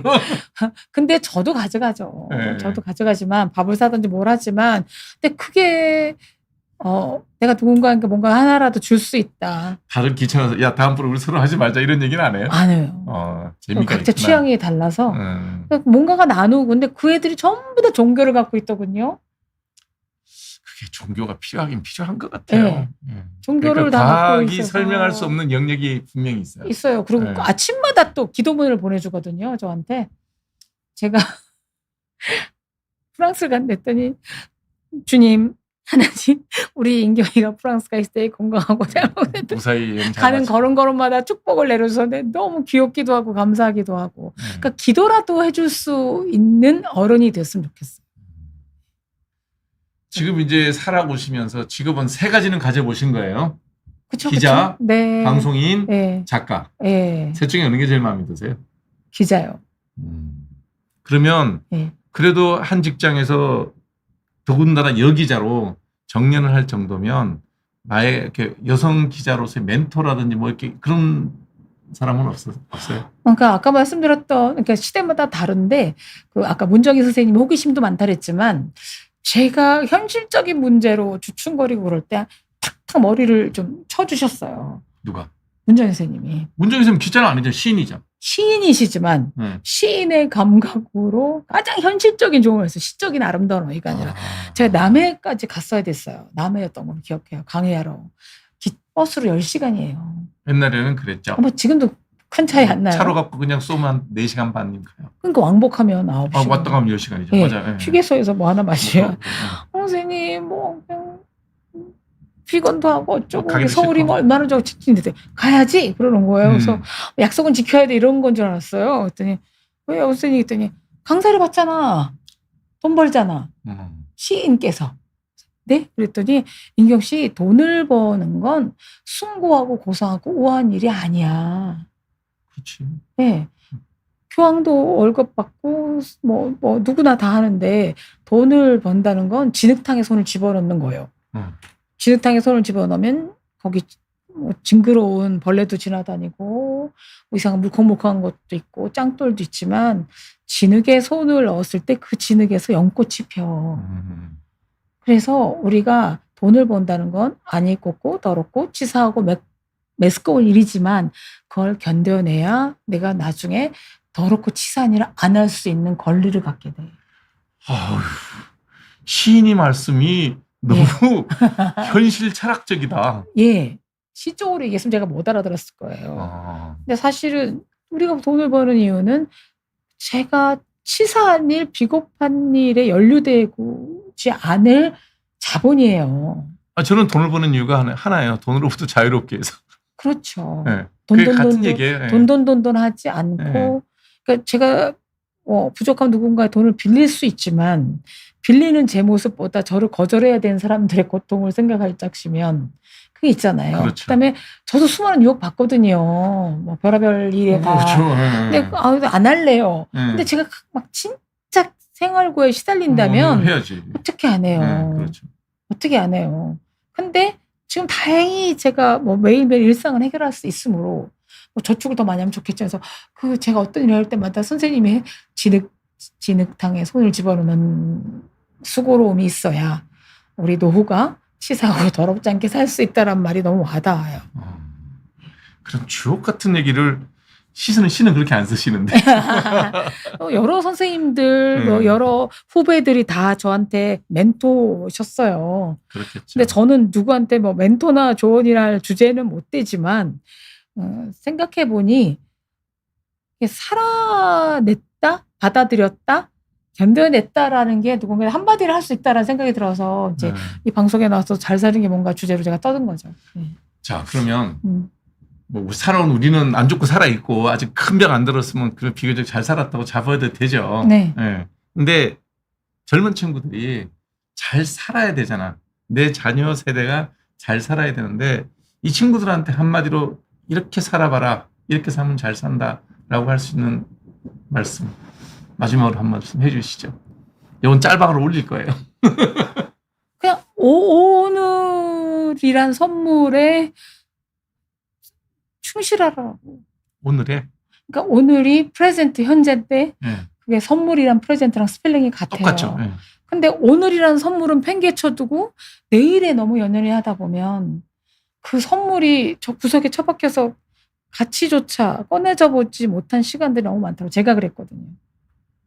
그러니까 내일 걱정하지 말고. 내일 걱정? 왜냐면 걱정한다고 해결될 일도 없고요. 그다음에 또 하나는 자기한테 스스로 축복하는 말을 좀 훈련을 하셔야 될 것 같아요. 프로노이아라는 단어를 아세요? 몰라요. 프로노이아라는 단어는 개미도 쓰고 했던 제가 좋아하는 작가. 개미 이거 약간 네, 머리 베르나르. 베르나르 베르베르의 책에 나오는 말이에요. 근데 그게 파라노이드라는 건 정신 분열이잖아요. 근데 프로노이아는 무슨 뜻이냐면 이 베르베르의 말에 따르면 온 우주에서 나를 위해서 무조건적으로 축복을 던져주는 힘이라는 거예요. 약간 자뻑인데. 자뻑이 아니라 나는 복이 다음에 내일 잘 될 거야 라는 막연한 기대감. 꼭 내일이 불행하고 내가 엉망진창이 되고 뭐 나는 저주받은 운명체가 아니라는 거. 근데 저는 말의 힘을 너무 믿거든요. 말의 힘을 너무 믿어요. 그래서 제가 60 넘어서야 윤경 너는 잘 살 거야. 잘 산다는 게 뭐 웰빙이 아니라 그냥 네가 네 머리 쓰다듬으면서 그런 것처럼 살아있는 자신에 대해서 좀 누군가가 나에게 실존하는 내 친구나 부모나 선생님이 아니라 하더라도 대단한 우주에 또 다른 응원군과 지원군이 있을 거라고 믿는 것만으로도 저는 오늘을 버텨낼 힘이 있다고 생각해요. 그러니까 자살을 하거나 나쁜 일에 빠지거나 비탄하는 사람들은 아무도 내 얘기 들어줄 사람이 없어. 아무도 내가 믿고 기댈 곳이 없어라는 그런 자책감, 소외감에서 오는 건데 믿던 말던 있건 없건 프로노이아. 나는 복받았어. 누군가가 나를 믿어줘. 우주 어딘가에서 나한테 또 다른 존재일 수도 있고 또 다른 걸 수도 있지만 나 힘을 줄 거야. 라는 생각을 해요. 그래서 오늘은 성실히 그다음에 남은 인생은 흘러가는 대로. 프로노이아. 네. 이게 그냥 쉽게 하면 자기 확신 같은 그런 건데 그렇죠. 또 예쁜 말이. 이거 안 팔거든요. 백화점에서도 안 팔고 홈쇼핑에 안 파는 거니까 제가 구입을 해서. 내가 그냥 알아서 갖고 있어야 되는 거고 뭐 돈은 안 줘도 되는 거고. 그럼요. 그래서 저는 원장님한테 고마웠던 게 저더러 66세가 됐으니 건강검진 받지 말라고. 네. 친구의 건강하시잖아. 괜히 이상한 거에 고통받지 말라고. 근데 그 말이 또 일종의 좀 프로노이아인 거예요. 여태까지 그럭저럭 살았으니 뭐 비록 천식도 있고 있지만 앞으로 나는 요 힘을 갖고 그럭저럭 살아나갈 수 있을 거야. 어딘가에서 나에게 끊임없이 이렇게 에너지를 줄 거야라고 믿어요. 네. 예. 프로노이아의 한 가닥 중에 하나가 감 원장님인 것 아이고, 같습니다. 감사합니다. 네. 정말 우리 네. 뭐 많이 살은 우리 세대도 그렇고 네. 서로 또 열심히 인생을 살아가야 돼. 우리 20대도 매한 가지고 프로노이아. 예. 요거는 한번 각자가 돈 드는 일이 아니니 전혀 돈 안 들고 아침에 눈 뜰 때 한번 하고 밤에 자기 전에 한번 하고 두 번만 해도 세금도 안 붙어. 참 좋은 것 같습니다. 네. 네. 열심히 또 살아가면서 자기 스스로에 대해서 확신하고 만족하고 오늘을 잘 살아갈 수 있는 그런 즐거운 삶들을 만들어갔으면 좋겠습니다. 긴 시간 동안 오늘 잘 사는 법, 잘 살아가는 법에 대한 말씀 주셔서 고맙습니다. 초대해 주셔서 감사했습니다. 또 조만간 또 모시겠습니다. 네, 또 감사합니다. 박사 주세요. 네, 감사합니다. 감사합니다. 네. 2부에서 다시 뵙겠습니다. 네, 2부 시작하겠습니다. 유인경 기자, 유인경 작가님이죠. 네, 함께 잘 사는 법, 잘 살아가는 법에 대한 얘기 나눴고요. 질문 주신 분, 제가 처음 얘기해 볼게요. 하루 한 컷 분. SNS 때문에 다른 사람의 삶을 보고 나도 모르게 자꾸 비교하게 됩니다. 지우고 싶은데 또 쇼폼에 중독돼서 자꾸 보게 됩니다. 끊어내는 방법 궁금합니다. 안 보시면 되죠. 저는 제가 유튜브는 하지만 SNS를 하지 않는 이유가 뭐냐면 내 삶을 왜 타인에게 보여줘야 되느냐에 대한 생각을 많이 합니다. 저는 방송을 하게 되면 방송으로 인해서 이런저런 얘기를 하기는 하지만 제 스스로가 어디 가서 뭐 먹었는지 얘기는 하지 않습니다. 궁금할 이유도 없는 거고, 저는 SNS 특히 인스타그램이라든지 페이스북이나 이런 걸 하시는 분들에 대해서 사업적으로 하시는 분들이 있더라고요. 그런 분들이라면 모르겠지만 그냥 내 일상을 왜 보여주는지는 잘 모르겠어요. 그래서 보지도 않고 하지도 않습니다. 하시는 분들에 대해서 그게 즐거움이 있다 그러면 그건 또 다른 얘기인데 그걸 통해서 내가 불행해진다. 그러면 지워버리면 되지. 안 하면 되는 거죠. 타인의 시선을 신경 쓰지 않으라고 해도 직장에서 사회에서 평가는 늘 따라옵니다. 이런 현실을 펴고서 내 행복과 자존감을 지키는 방법이 무엇일까요? 직장에서의 평가는 그거는 의식하고 사셔야 됩니다. 왜냐하면 그게 나의 승진과 나의 급여를 결정하기 때문에 직장에서의 평가를 무시하고 살겠다. 그러면 그거는 사회생활, 그러니까 직장 생활을 하지 않겠다는 사람하고 똑같은 얘기죠. 직장이라는 거는 회사를 얘기하죠. 직장이라는 것은 돈을 벌기 위해서 출근하는 곳입니다. 그리고 여러분들이 일주일에 40시간, 주 5일, 출퇴근까지 합치면 10시간 정도를 돈을 벌기 위해서 내 삶을 거기다가 맡기는 겁니다. 거기에서 평판에 대해서 무시한다. 그러면 그거는 직장생활 하는 게 아니죠. 그건 반드시 신경을 많이 써야 되는 자리고 좋은 평가를 받을 수 있도록 상사의 평가, 동료의 평가, 후배의 평가를 다면적으로 좋은 평가를 받을 수 있도록 시선의 신경을 정말 많이 쓰셔야 됩니다. 내가 직장 생활에서 성공을 하려면. 그러나 그 이외의 평가에 대해서는 그리 눈치 볼 필요가 없지요. 예. 한번 스치듯 지나가는 사람이라든지 이런 사람들의 평가까지를 내가 늘 신경 써야 될 이유는 없습니다. 특히 이제 우리 사회에서는 정치할 때 되면 정치 기간에 다수당에 휩쓸려서 내가 저 사람 편을 들어야 내가 사회적으로 무난하게 넘어갈 수 있다. 이런 식으로 우리가 이제 사표 방지 심리라고 얘기하죠. 저는 그런 것에 대해서는 반대합니다. 정치적인 평가에 대해서는 내 소신을 명확하게 밝히고 그에 따른 불이익이 있다. 그 불이익은 감내하는 일이죠. 제가 항상 매번 정치가 투표가 있을 때 내가 출마하지 않지만 어떤 누구를 특정인을 지지할 때 저는 망설이지 않고 그 표현을 합니다. 물론 그에 따른 사회적 불이익은 당연히 있죠. 그 정도 불이익은 제가 성실한 직장 생활을 얼마든지 만회할 수 있다고 생각하기 때문에 그 정도 발언은 사회적 발언을 합니다. 그래서 저는 항상 제가 어떤 정치의 시간이 왔을 때 비겁하게 제 소신을 밝히지 않은 적은 없습니다. 그 선택이 옳다 옳지 않다는 남이 할 얘기가 아니죠. 그거는 저의 소신의 발표이고 그다음에 그에 따른 책임 제가 지면 되는 거고요. 그다음에 이기지 못하고 졌다? 그거는 또 떨어진 후보가 제일 상처를 받는 거고요. 거기에 대해서는 비겁하고 싶지는 않습니다. 그러나 직장은 좀 다르죠. 아마 직장인들은 저처럼 자유롭게 의사표시하기는 힘들죠. 왜냐하면 또 직장에서 평가가 되니까요. 네. 어찌됐든 직장에서의 평가에 대해서만큼은 늘 냉정하게 준비를 잘 하시는 게 좋지 않나 생각합니다. 생존다리님, 네, 2번이나 후원금 보내주셔서 되게 고맙게 생각합니다. 감사합니다. 지금 저출산 고령화의 특단의 대책 없이 그대로 계속되면 한 세대인 30년 이후에는 인구가 3,500만으로 줄어들고 생산 가능 연령이 12PR로 줄어들고 국민연금 각종 연금제는 붕괴된다고 하는데, 예, 맞습니다. 예. 이제 30년 후에는 저는 생존에 있지 않습니다. 그러니까 저희 60대에게 30년 후를 걱정할 수 있는 사람은 별로 없죠. 그게 문제죠. 그래서 정치에 20, 30대가 훨씬 더 많이 들어와야 됩니다. 고령화 사회가 된다고 하지만 나이 든 사람들의 입장에 볼 때는 내가 걱정할 일이 아니라는 거죠. 아까 이제 우리 유인경 작가님이 어머니의 치매에 대해서 본인이 옆에 모시면서 정말 사적으로 이런 얘기를 많이 하지만 저는 뭐 강의 갈 때도 그런 얘기해요. 본인의 치매에 대해서 걱정하지 마세요. 치매에 걸리면 나는 아무것도 모릅니다. 걱정은 자녀가 할 일이지 치매 걱정은 내가 할 일이 아니다. 내가 걱정할 일은 암이나 이런 거는 걱정해야 됩니다. 왜냐하면 병에 만일에 암에 걸리게 되면 치료 과정도 어렵고 그다음에 또 이제 생을 마감할 때쯤 돼서는 여러 가지 고통도 많이 따르기 때문에 그거는 걱정해야 되지만 치매는 본인이 걱정할 일이 아닙니다라는 게 제 생각인데요. 실제로 지금 생존다리님이 말씀하신 대로 한 세대 후에는 인구 감소의 문제보다도 더 심각한 게 인구가 지금 같은 이런 뭐 지금 우리 인구 피라미드를 여러분 보시면 아시겠지만 크리스마스 추리형으로 되어 있습니다. 그래서 생산 인구가 12% 이하로 줄어든다는 말씀이 제 얘기예요.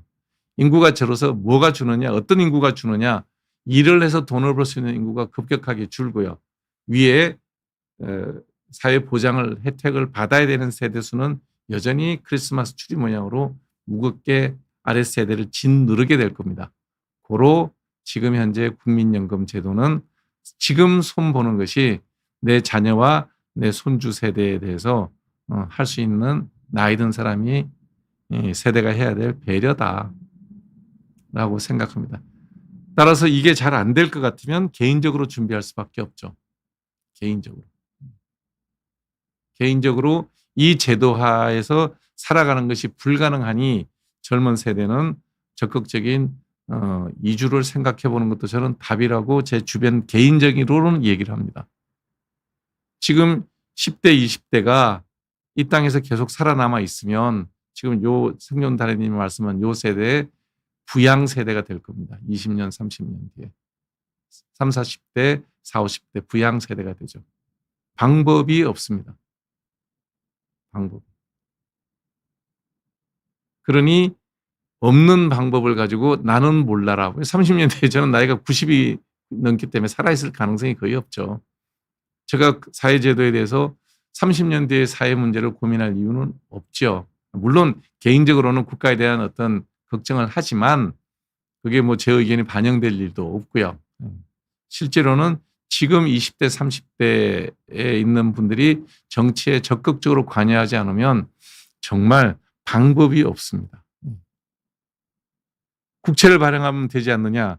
국채를 발행해서 외국에서 돈을 꼬아야 되는데 이 인구 구조, 그러니까 3,500만 이하로 줄어들고 생산 가능 연령이 15% 이하로 떨어지고 부양할 세대는 많고 국민연금을 위해서 그 약속을 지키기 위해서 국채를 발행한다 그러면 어느 나라가 그 국채를 사줄 것입니까? 그로 답이 없는 얘기입니다. 그래서 지금 해야 됩니다. 근데 지금 어느 누구도 얘기를 안 하고 지난번 대선 기간에도 제가 개혁신당에서 그 얘기를 했었어요. 네. 국민연금을 이원화하든지 여러 가지 방법을 대책을 대안을 만들어서 정책으로 발표하자 그랬는데 준비가 덜 돼서 발표를 아마 못한 것 같은데요. 저는 현재 국민연금은 이원화하는 방법밖에 없지 않나라는 생각을 합니다.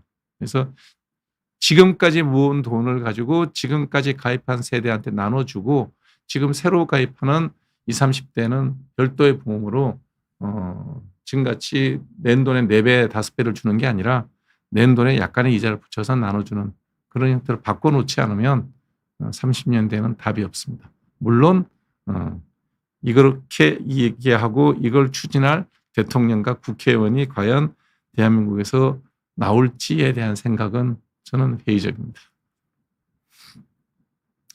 의식주 외에 두 분이 행복하게 꼭 이사는 것이 무엇일까요? 정신적으로 건강한 것은 구체적으로 어떤 상태를 말한다고 하나요? 제가 생존다리님에게 행복에 대한 얘기를 해드릴게요. 아까 이제 조지 밸런트 교수가 했던 썼던 그 책에 행복의 조건에 보면 7가지 조건이 있어요. 1번, 예.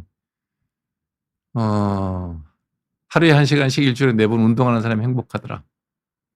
담배 40잔에 끊은 사람이 행복하더라. 술 일주일에 2번 먹는 사람, 2번 이내로 먹는 사람이 행복하더라. 넷째가 체중이 건강한 사람이 행복하더라. 5번째가 부부관계가 좋은 사람이 행복하더라. 6번째가 공부를 많이 하는 사람, 책을 많이 읽고 공부를 많이 하는 사람이 행복하더라. 7번째가 종교나 건강한 인간관계를 통한 고난, 정신적 고난을 극복할 수 있는 사람이 행복하더라. 이런 내용이에요.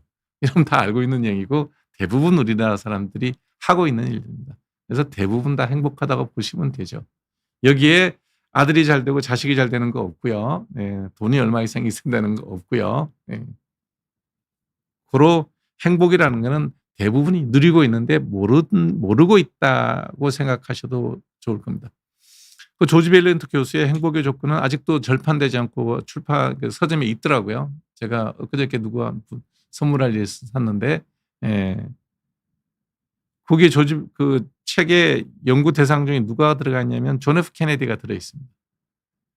존 F 케네디가 대통령이 됐기 때문에 그게 돌아가시고 뭐 60년인가 70년인가 대통령 기록물 보관에 의해서 그 기록은 봉인되어 있는데 아마 그 봉인이 해제가 되면 케네디 대통령이 대통령 되기 전에 하버드 대학을 다닐 때 그 뒤에 이제 있었던 한참 동안 그 연구조사 보고서는 나중에 공개될 거예요. 저도 되게 궁금합니다. 어떤 내용이 있었는지. 케네디 대통령은 과연 30대도 행복했는지 어쩐지 이런 거는 궁금합니다. 네. 잘 산다는 그 기준이 나이에 따라 달라진다. 그렇죠. 당연하죠. 나이가 들면 우리 우스갯소리 그러잖아요. 80 넘어가면 집에 누운 사람이나 산에 누운 사람이나 똑같다. 이 얘기가 이제 건강을 얘기하는 거죠. 80이 넘었을 때 내가 몸이 건강해서 가진 돈, 많지 않은 돈이든 많은 돈이든 그 돈을 가지고 맛있는 거를 사서 먹고 싶다라고 생각을 느끼고 맛있는 걸 먹으러 갈 수 있다. 그러면 행복하죠. 되게 작잖아요. 나이 드셔갖고 걷지 못하는 분들이 너무너무 많거든요. 휠체어 앰뷸런스 하는 분들이 너무너무 많아요. 그런 사람들이 걸어서 내가 먹고 싶은 걸 가서 사 먹을 수 있다면 행복한 거죠. 나이 든 사람이 행복이죠. 젊은 사람은 아무래도 성공, 그게 뭐 출세가 됐든 부자가 됐든 학문적인 업적이 됐든 또 20대에 그런 성공을 꿈꾸지 않으면 자기가 무슨 활력이 있겠습니까? 당연히 20대의 행복과 80대 행복은 달라질 겁니다. 40대가 되면서 얼굴과 기미의 잡티가 점점 진해지고 넓어지고 있습니다. 시중에 기미 연고 미병책 많은데 어떻게 보는지요? 화장품에 레티놀 크림도 있는데 어떻게 다른가요? 화장품도 효과가 있나요? 얼굴에 기미와 잡티가 40대에 있다 그러면 뭐 그냥 피부과 병원 가시면은요. 진단이 맞다면 기미와 잡티라는 진단이 맞다면 멜라논 크림 아마 처방할 거예요. 매일 밤에 한 번씩 바르시면 지금 언급하고 있는 어떤 제품보다 값이 싸고 효과는 좋습니다. 굉장히 쉬운 거예요. 멜라논 크림 처방받아서 한 10g 가지고 한 서너 달 쓰거든요. 그러니까 한 20g 정도 쓰게 되면 되게 좋아져요. 뭐 화장품이나 이런 거 갖고 자꾸 돌아가지 말고요. 리보트릴이 뭐 하는 약인가요? 리보트릴? 저거 아닌가요? 고지혈증 치료하는 약 아닌가? 피부과에서 쓰는 약은 아닌데. 한번 좀 확인해 봐 주세요. 무슨 약이에요? 잘 안 보여요.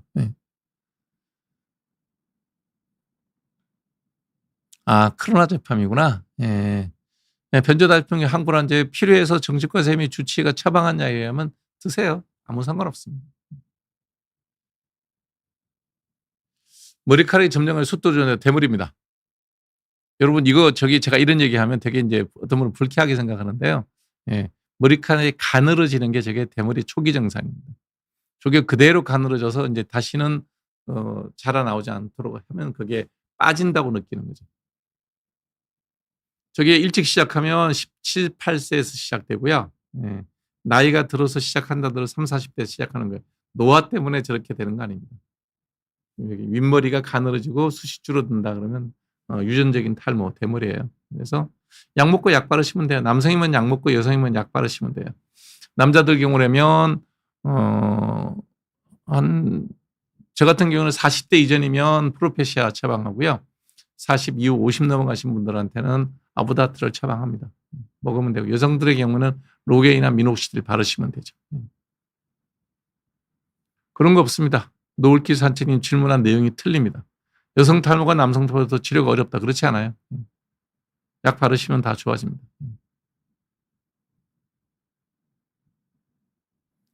사회적으로 성공한 사람들조차 비교와 시선에서 자유롭지 못하다. 욕심이 많은 거죠. 뭐.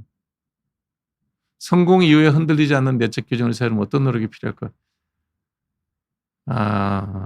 흔들리지 않는 기준을 세우는 것은 본인이 마음을 정리하면 되죠. 제가 예전에 동치미 방송할 때 한번 그런 얘기 한 적이 있는데 이게 이제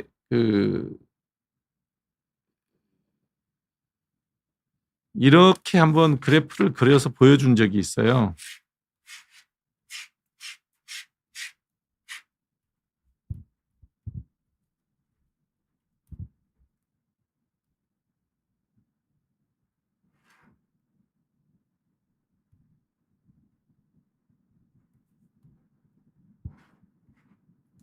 이렇게 한번 대충 그려서 보여준 적이 있는데 예. 여기를 100이라고 치고 여기를 0이라고 치고요. 뭐 대충 그린 거니까 한번 비춰는 줘 보실래요? 보이나요?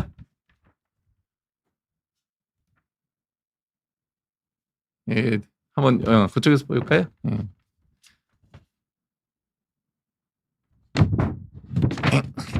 당겨서 요것만 보여주세요. 제 얼굴 안 보여도 되니까. 이게 이제 나이에 따라서 예쁘게 그려야 되는데 갑자기 그려야 되니까 우리가 이제 사회생활 20대 시작하니까 20대, 30대, 40대, 50대, 60대 나이가 있다 그러면 100이라는 시간, 뭐 이게 시간이 됐든 돈이 됐든 뭐 어찌 됐든 내가 가지고 있는 어떤 자산이라고 뭐 통칭할게요. 돈도 시간도 다 자산이니까 20대면 자기가 가지고 있는 자산의 10% 정도, 뭐 한 20% 정도를 휴식이나 여가나 뭐 요즘 유행하는 워라밸 정도에 쓰고요. 80 이상 90%는 일, 여기서 일이라는 건 뭐 노력일 수도 있고 뭐 다른 어찌됐든 미래를 위한 투자 뭐 이렇게 얘기할 수도 있겠죠. 그런 식으로 배분을 해서 30대 때는 20, 30%를 일에 투자하고 7, 80%를 노력, 일에 내 발전에 위해서 투자를 하고 한 40, 50대가 되면 반반 정도 되면 됩니다. 40, 50대 정도 되면 반반 정도 되면 되고 60대, 70대가 되면 이제 휴식의 시간이 길어지고 그다음에 노력의 시간을 점점 줄여나가는 이런 정도의 시간 안배를 하면 내적 분배가 되죠.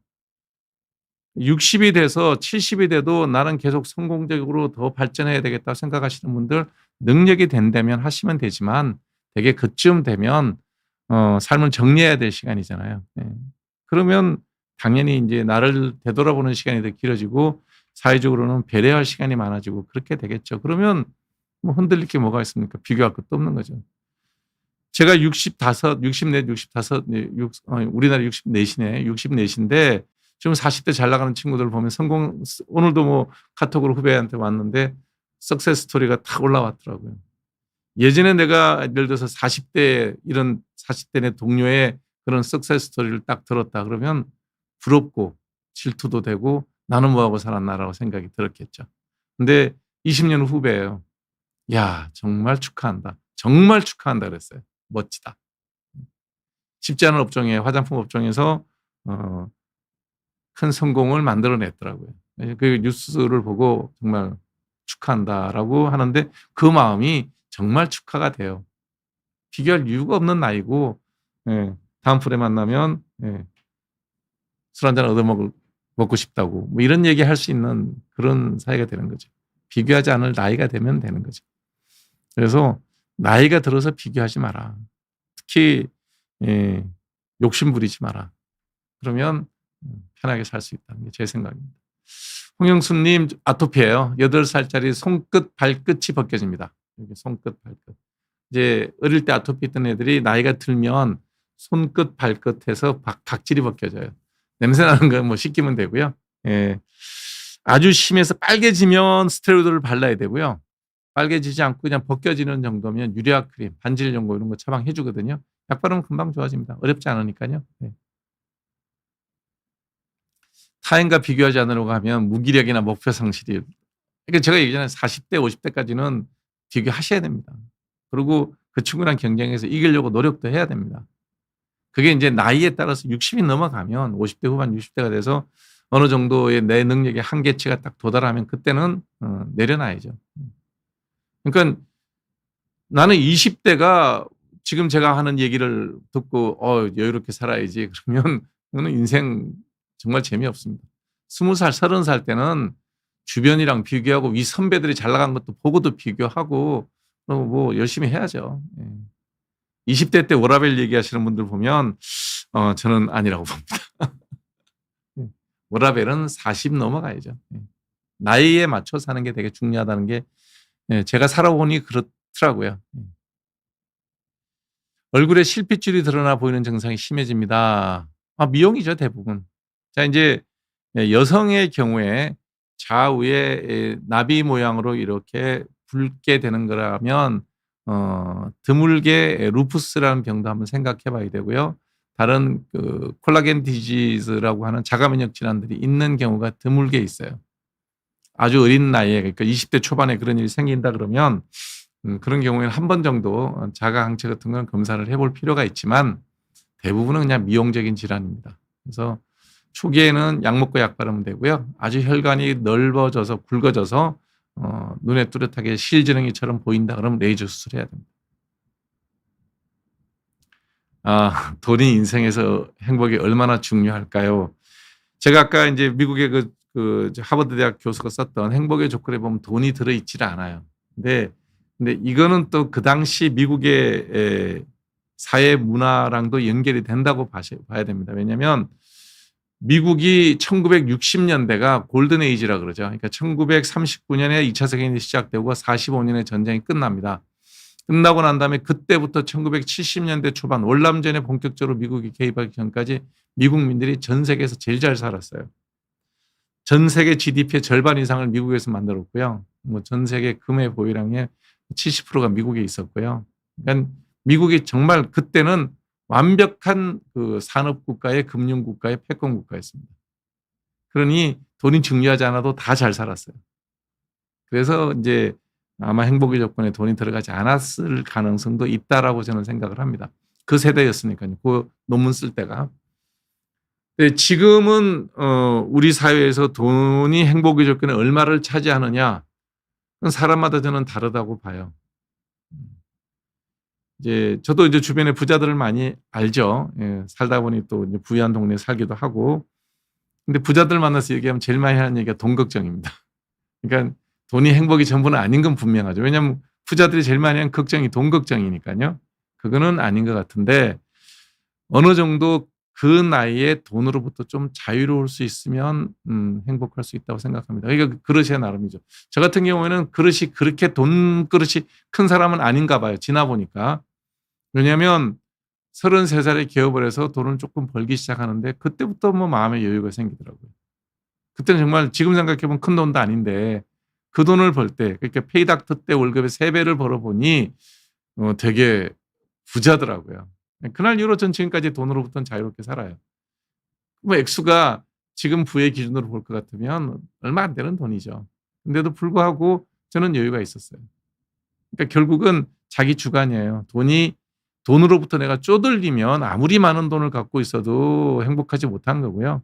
내가 살아가는 데 있어 갖고 내 삶에서 돈이 미치는 영향이 그렇게 큰 영향을 주지 않는다 그러면 돈으로부터 행복한 거죠. 그래서 제가 이제 제 딸이 결혼식 할 때 이제 그때 주례 없는 결혼식을 할 때 제가 했던 얘기예요. 제 모교인 연세대학교의 교훈이 진리가 너희를 자유롭게 하리라라는 게 성경 구절이 저희 그 연세대학교 교훈입니다. 근데 이제 거기서 제가 웃으면서 거기서 그대로 차용을 해서 돈이 너희를 행복하게 하리라, 자유롭게 하리라라는 얘기를 했어요. 행복하게 아니라 자유롭게 하리라 그랬어요. 무슨 얘기냐면 내가 돈이 되게 많은데도 불구하고 휴가를 가지 않고 집에서 쉬는 휴가를 보낼 수 있어요. 돈이 있음에도 불구하고. 그거는 돈이 없어서 휴가를 못 간 거하고는 다르잖아요. 돈은 돈으로부터 자유로운 거죠. 근데 정말 내가 꼭 여행을 가고 싶은데 돈이 없어 못 가요. 그러면 행복할 수가 없죠. 그러니까 돈으로부터 자유로울 수 있을 만큼의 돈을 벌어야 되는데 그거는 사람마다 그릇이 다르다. 그래서 그건 또 돈에 대한 무게를 얼마나 비중을 두느냐에 따라 다르겠죠. 사람마다 다른 문제인데 돈은 인생에서 행복에서 필요하다. 그러나 절대로 그걸로 충분하게 하지는 못한다. 그러니까 돈은 행복의 필요 조건은 되지만 돈이 행복의 충분 조건은 되지 못한다라는 것은 말씀드릴 수가 있습니다. 그릇의 크기, 돈의 크기는 사람마다 저는 다른 것 같습니다. 햇볕 알레르기처럼 자외선에 노출되면 붉은 발진이 생깁니다. 자외선 차단을 발라도 그런데 화상인가요? 일단 말씀을 드리면 한국인은 햇볕 알레르기가 거의 없습니다. 거의 없다는 얘기는 지금까지 동양인 중에 한국 사람 중에 햇볕 알레르기 있는 거 우리 학회지 다 뒤져봐야 10케이스도 없어요. 거의 없다는 겁니다. 그러니까 여러분이 햇볕 알레르기라고 들었다 그러면 그건 진단이 틀렸다라고 생각하면 거의 맞아요. 피부과에서 30년 이상 제가 하고 있는 레지던트까지 포함하면 30년, 35년째 피부과에서 하고 있는데 햇볕 알레르기 환자 한 명 봤습니다. 한 명 봐서 레지던트 때 한 명 보고 그 환자 논문 썼던 기억이 나요. 여름에 가서 다 와서 봐야 됩니다. 백인병입니다. 거의 없다고 보셔도 됩니다. 그러니까 일단 아니죠. 예, 아니라고 봐야 되겠죠. 자외선 차단제를 발라도 발진이 생긴다. 더더욱 아니죠. 왜냐하면 햇볕 알레르기는 자외선 차단제 바르면 증상이 좋아집니다. 화상 아니죠. 왜냐하면 자외선 차단제 바르면 화상 안 입습니다.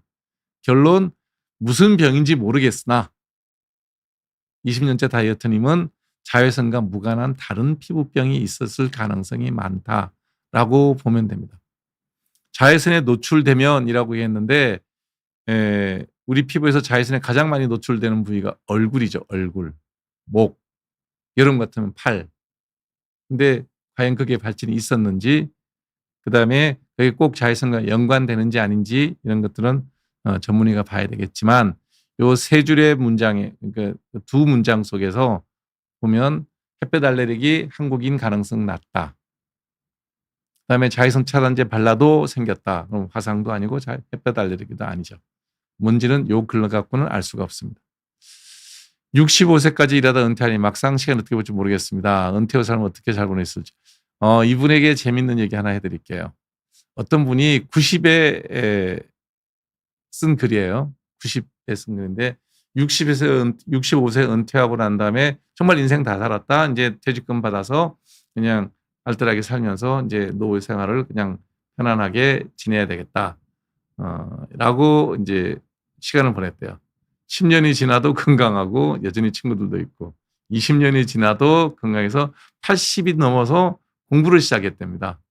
90이 돼서 또 계속 공부를 하고 있는데 제일 후회한 거 65세부터 자기가 공부할 때까지 시작할 때까지 10년 15년을 그냥 이제 나는 인생 다 살았어. 그냥 편안하게 내 노후를 즐길 거야 라고 보냈던 그 시간이 제일 아까웠다는 말씀을 하신 거를 봤어요. 뭐 하시면 좋을지 모르겠다. 좋아하는 일 하시고요. 뭐 공부도 좋고 봉사활동도 좋고 내가 하고 싶었던 일을 하시면 좋겠죠. 뭐 하고 싶었던 운동을 해도 좋고 못했던 일, 미뤄놨던 일 지금부터 열심히 하면 30년 정도 남았다고 25년, 30년 남았다고 보시면 될 겁니다. 지금 현재 우리나라의 평균 수명 추세를 볼 것 같으면 85세거든요. 근데 건강 수명이 한 79세, 8세 이렇게 돼요. 좀 더 늘어날 겁니다. 그리고 지금 또 65세면 병이 없는 상태라면 건강하시다는 얘기죠. 더 오래 사실 거예요. 그래서 20년, 25년 정도의 계획은 세우시고 뭔가 보람된 일을 하나 만드시는 게 좋지 않을까 생각이 드네요. 행복을 위해서 긍정적인 생각을 하라. 억지로 긍정적인 생각하는 것이 오히려 스트레스. 긍정적인 생각을 하는 것보다 긍정적으로, 그러니까 생각만으로 되는 건 아니죠. 이제 우리가 말하는 그 정신성 승리 같은 그런 것보다는요, 행복, 긍정적인 상황을 만들려고 애를 써야 되겠죠. 행동이죠, 행동. 예를 들어서 뭐 담배를 피운다. 담배 피운 사람이 필 때는 행복하지만 이제 뭐 여러 가지 질병이 생기니까 불행하잖아요. 그러면 담배를 피우면서 행복하다고 생각하지 말고 담배를 끊으면 되죠. 힘들지만. 네. 은퇴를 했는데도 돈이 없다. 돈 때문에 내가 너무 궁핍하다면 돈을 벌 생각을 해야 됩니다. 문제를 해결해야지 행복해지지 마음만으로 생각만으로는 아니다. 주변 상황이 대부분 그냥 비교적 안정적인데 마음이 어둡다 그러면 긍정적인 생각이 답이 될 수 있지만 주변 상황에 내 건강이 안 좋다. 담배를 피워서 건강이 안 좋다. 담배 끊어야 됩니다. 술 많이 먹어서 건강이 안 좋다. 술 끊어야 돼요. 생각으로 나는 뭐 아유 행복할 거야 이렇게 생각하면 안 된다는 거죠. 그래서 안 좋은 상황들을 개선할 수 있는 노력, 행동이 필요하다라는 생각입니다. 기미는 레이저를 하면 더 진해집니다. 기미는 레브라이트 레이저 같은 아주 약한 레이저를 일주일 간격으로 반복하면 모르겠지만 딱지 만드는 레이저를 하면 더 진해질 수도 있어요. 그래서 기미나 잡티 정도가 있다면 저는 멜라논 크림 먼저 바르라고 얘기합니다. 발라보고 그러고 난 다음에 좀 더 욕심이 나면 레이저는 조심스럽게 한번 생각해 보시는 게 좋지 않을까 생각을 합니다. 손발톱이 갈라지고 울퉁불퉁해졌다. 그러면 영양 문제가 아니고요. 그냥 그 무종균이 없이 손발톱이 갈라진다 그러면 이 손톱의 뿌리 부분 여기에 염증이 있는 경우가 되게 많아요. 특히 여자분들 같은 경우에는 매니큐어 하면서 이렇게 손톱 소지를 한다 그러죠. 그러면서 이제 여기 이제 큐티클이라고 하는 각질을 잘라내고 그러면 그 염증이 이제 생기는 경우가 많아요. 손톱이 울퉁불퉁해지는 경우가 되게 많아요. 그래서 아무것도 하지 말고 그 손톱 뿌리 부분에 약을 한 6개월 잘 바르면 울퉁불퉁한 건 해결됩니다. 드물게 빈혈이 있거나 영양 결핍이 있을 경우에 손발톱이 울퉁불퉁해지는 경우가 있는데 요즘 대한민국에서 뭐 아주 심각한 질환을 앓거나 아주 뭐 심한 다이어트를 하거나 그러지 않으면 영양 문제로 그 생기는 경우는 거의 없습니다. 목과 겨드랑이에 작은 사마귀가 생긴다. 목과 겨드랑이 쥐젖이죠. 쥐젖이에요. 미용적인 거니까 그냥 둬도 됩니다. 퍼지는 게 아니고 더 생길 수 있습니다. 젊은 층부터 전문가의 견해와 조언보다 인터넷 블로그 유튜브 콘텐츠 후기를 신뢰한 경향이 있는데 저는 반대죠. 특히 이제 뭐 쇼츠나 이런 거에 나와 있는 내용들을 갖고 어떤 뭐 영감을 받을 수는 있죠. 영감을 받을 수 있지만 유튜브의 내용을 액면대로 다 믿지는 않았으면 좋겠다. 그다음에 편집의 힘이라는 게 되게 많기 때문에 앞뒤 맥락이 없는 틀린 얘기도 되게 많고요. 또 제가 하는 얘기들도 다 옳은 얘기도 아니고요. 아마 제가 하는 이 유튜브 방송보다는 제가 쓴 글이 훨씬 더 신뢰가 갈 수 있는 걸 쓰겠죠. 왜냐하면 책 한 권을 쓰려고 그러면 정말 10번 이상 다시 읽고 손보고 하는 과정이 있죠. 근데 방송이라는 건 이렇게 툭툭 이렇게 이제 뱉어내듯이 말을 하는 거죠. 그래서 여러분들이 유튜브 콘텐츠를 보시더라도 이런 거는 제가 직접 그냥 툭툭 하는 얘기이기 때문에 이런 내용은 신뢰도가 떨어지는 내용입니다. 그것보다 정말 유튜브 정말 제대로 하시는 분들 보면 이렇게 한 5분에서 10분 정도를 나레이션을 하는 분들이 있어요. 그는 글을 쓴 거예요. 본인이 원고를 직접 다 써서 원고를 갖고 말하듯이 나레이션 하는 겁니다. 그런 내용들은 거의 책하고 신뢰도가 같다고 보셔도 되죠. 보시면 알아요. 지금 제가 원고를 갖고 여러분하고 얘기하는 게 아니잖아요. 이런 내용은 말에 실수도 있고 신뢰도도 떨어진다라고 생각하시면 돼요. 그거 말고 아주 정제된 원고를 5분 내지 10분 동안 딱 방송하시는 분이 있어요. 예를 들면 제가 한 번, 두 번 모셨죠. 우주먼지의 현자타임즈라고 하는 그분이 하는 방송을 보면 정확하게 나레이션을 하는 거예요. 원고가 떠요. 쓰신 원고가 있어요. 그다음에 지식의 칼 같은 경우에도 원고가 딱 있어요. 그걸 그대로 읽는 겁니다. 그다음에 전에 한번 모셨던 분인데 김경렬 원장이 쓰는 부산의사 있죠. 그분도 의료의 역사 이런 건 다 원고가 있어요. 그런 것들은 좀 신뢰할 만한 가치가 높다. 그냥 일반적으로 하는 얘기는 새겨들어야 된다. 쇼츠는 그냥 재미로 한번 보시는 걸로 하는 게 좋지 않을까. 그다음에 여러분들이 어떤 인생의 방향을 설정하는 그런 멘토링을 원한다 그러면 책을 꼭 읽으시라는 얘기를 하고 싶어요. 그러니까 같은 사안에 대해서 이제 예를 들면 20대 청춘들이 자기의 미래를 고민한다 그러면 옛날에 서울대 교수님이었나요? 뭐 아프리카 청춘이라고 하는 위로의 글을 쓴 책이 있으면 그것도 한번 보십시오. 그다음에 또 그 반대되는 얘기로 20대는 훨씬 더 치열하게 살아야 되고 고민해야 되고 그 고통에 맞닥뜨려야 된다고 하는 책들도 많아요. 그럼 두 권의 책을 동시에 다 읽어봐야 나는 어떻게 살아야 될 건지 방향을 설정이 되죠. 예를 들면 뭐 책이 아니라고 그냥 우리가 어떤 시사 문제를 본다 그러면 조선일보의 어떤 주제, 예를 들면 지금 이제 검찰개혁에 대한 조선일보의 글이 있었다면 그 평가에 대한 검찰개혁에 대한 조선일보의 어떤 평론이 있었다면 반드시 한겨레 신문의 평론도 같이 한번 읽어보시기 바랍니다.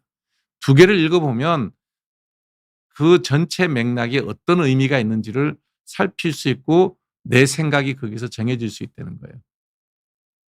그러니까 20대 청춘이 너무 힘들지 않냐, 88세대 뭐 이런 얘기하면서 위로의 글만 읽고 우리 너무 힘들어 이렇게 기 빠지는 소리 하고 있으면 그 책 읽고 위로받고 난 다음에 내 인생 20대에 꼬입니다.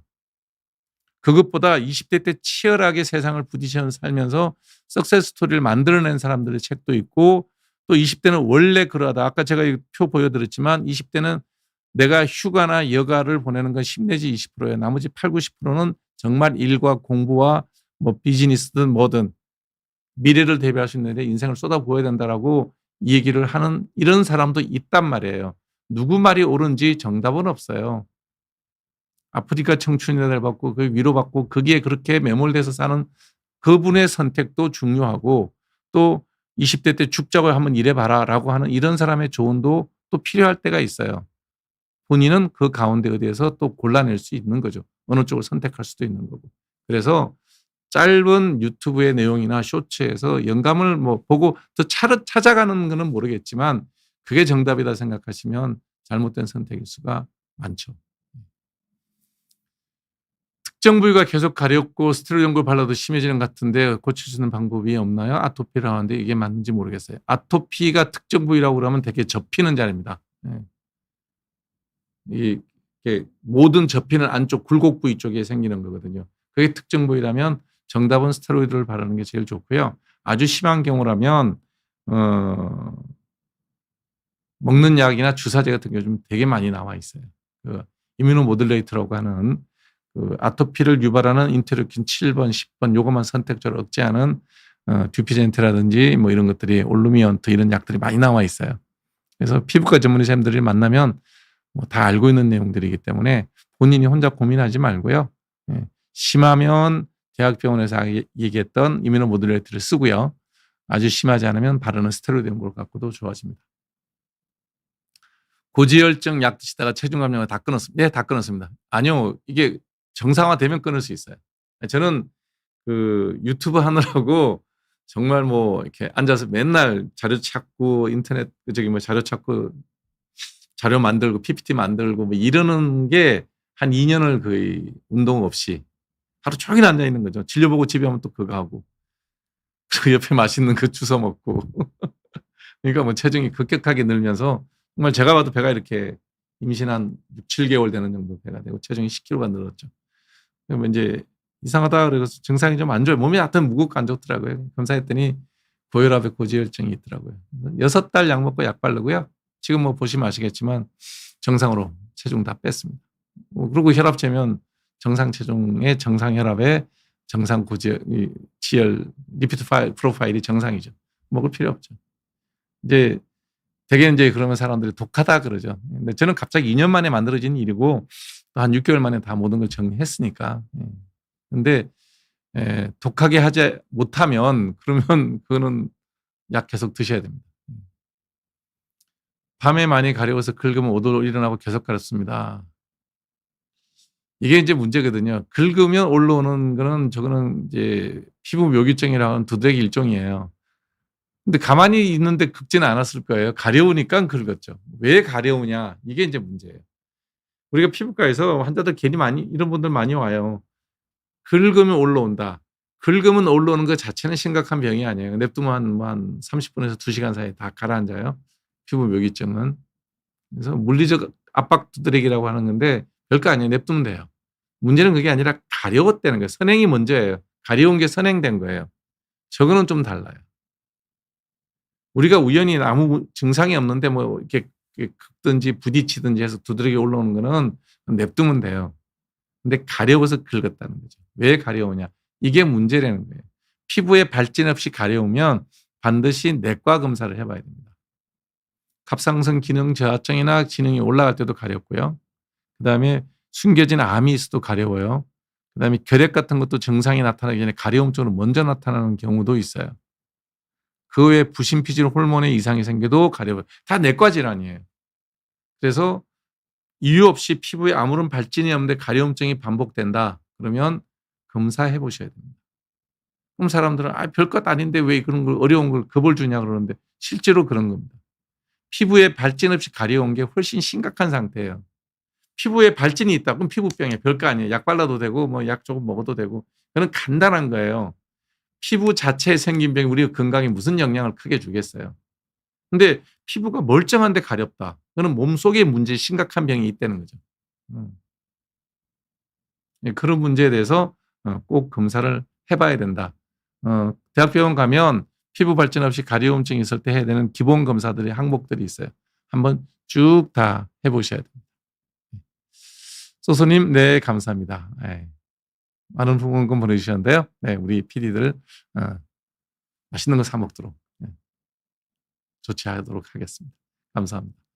오늘도 벌써 11시가 넘었네요. 1부에서는 유인경 작가님 만나서 잘 사는 법에 대한 말씀드렸고요. 2부에서는 여러분들과 피부 상담을 했었습니다. 다음 주 화요일에도 또 좋은 초대 손님 모시고 재밌는 이야기 하도록 하겠습니다. 함께해 주셔서 고맙습니다. 편한 밤 되시기 바랍니다.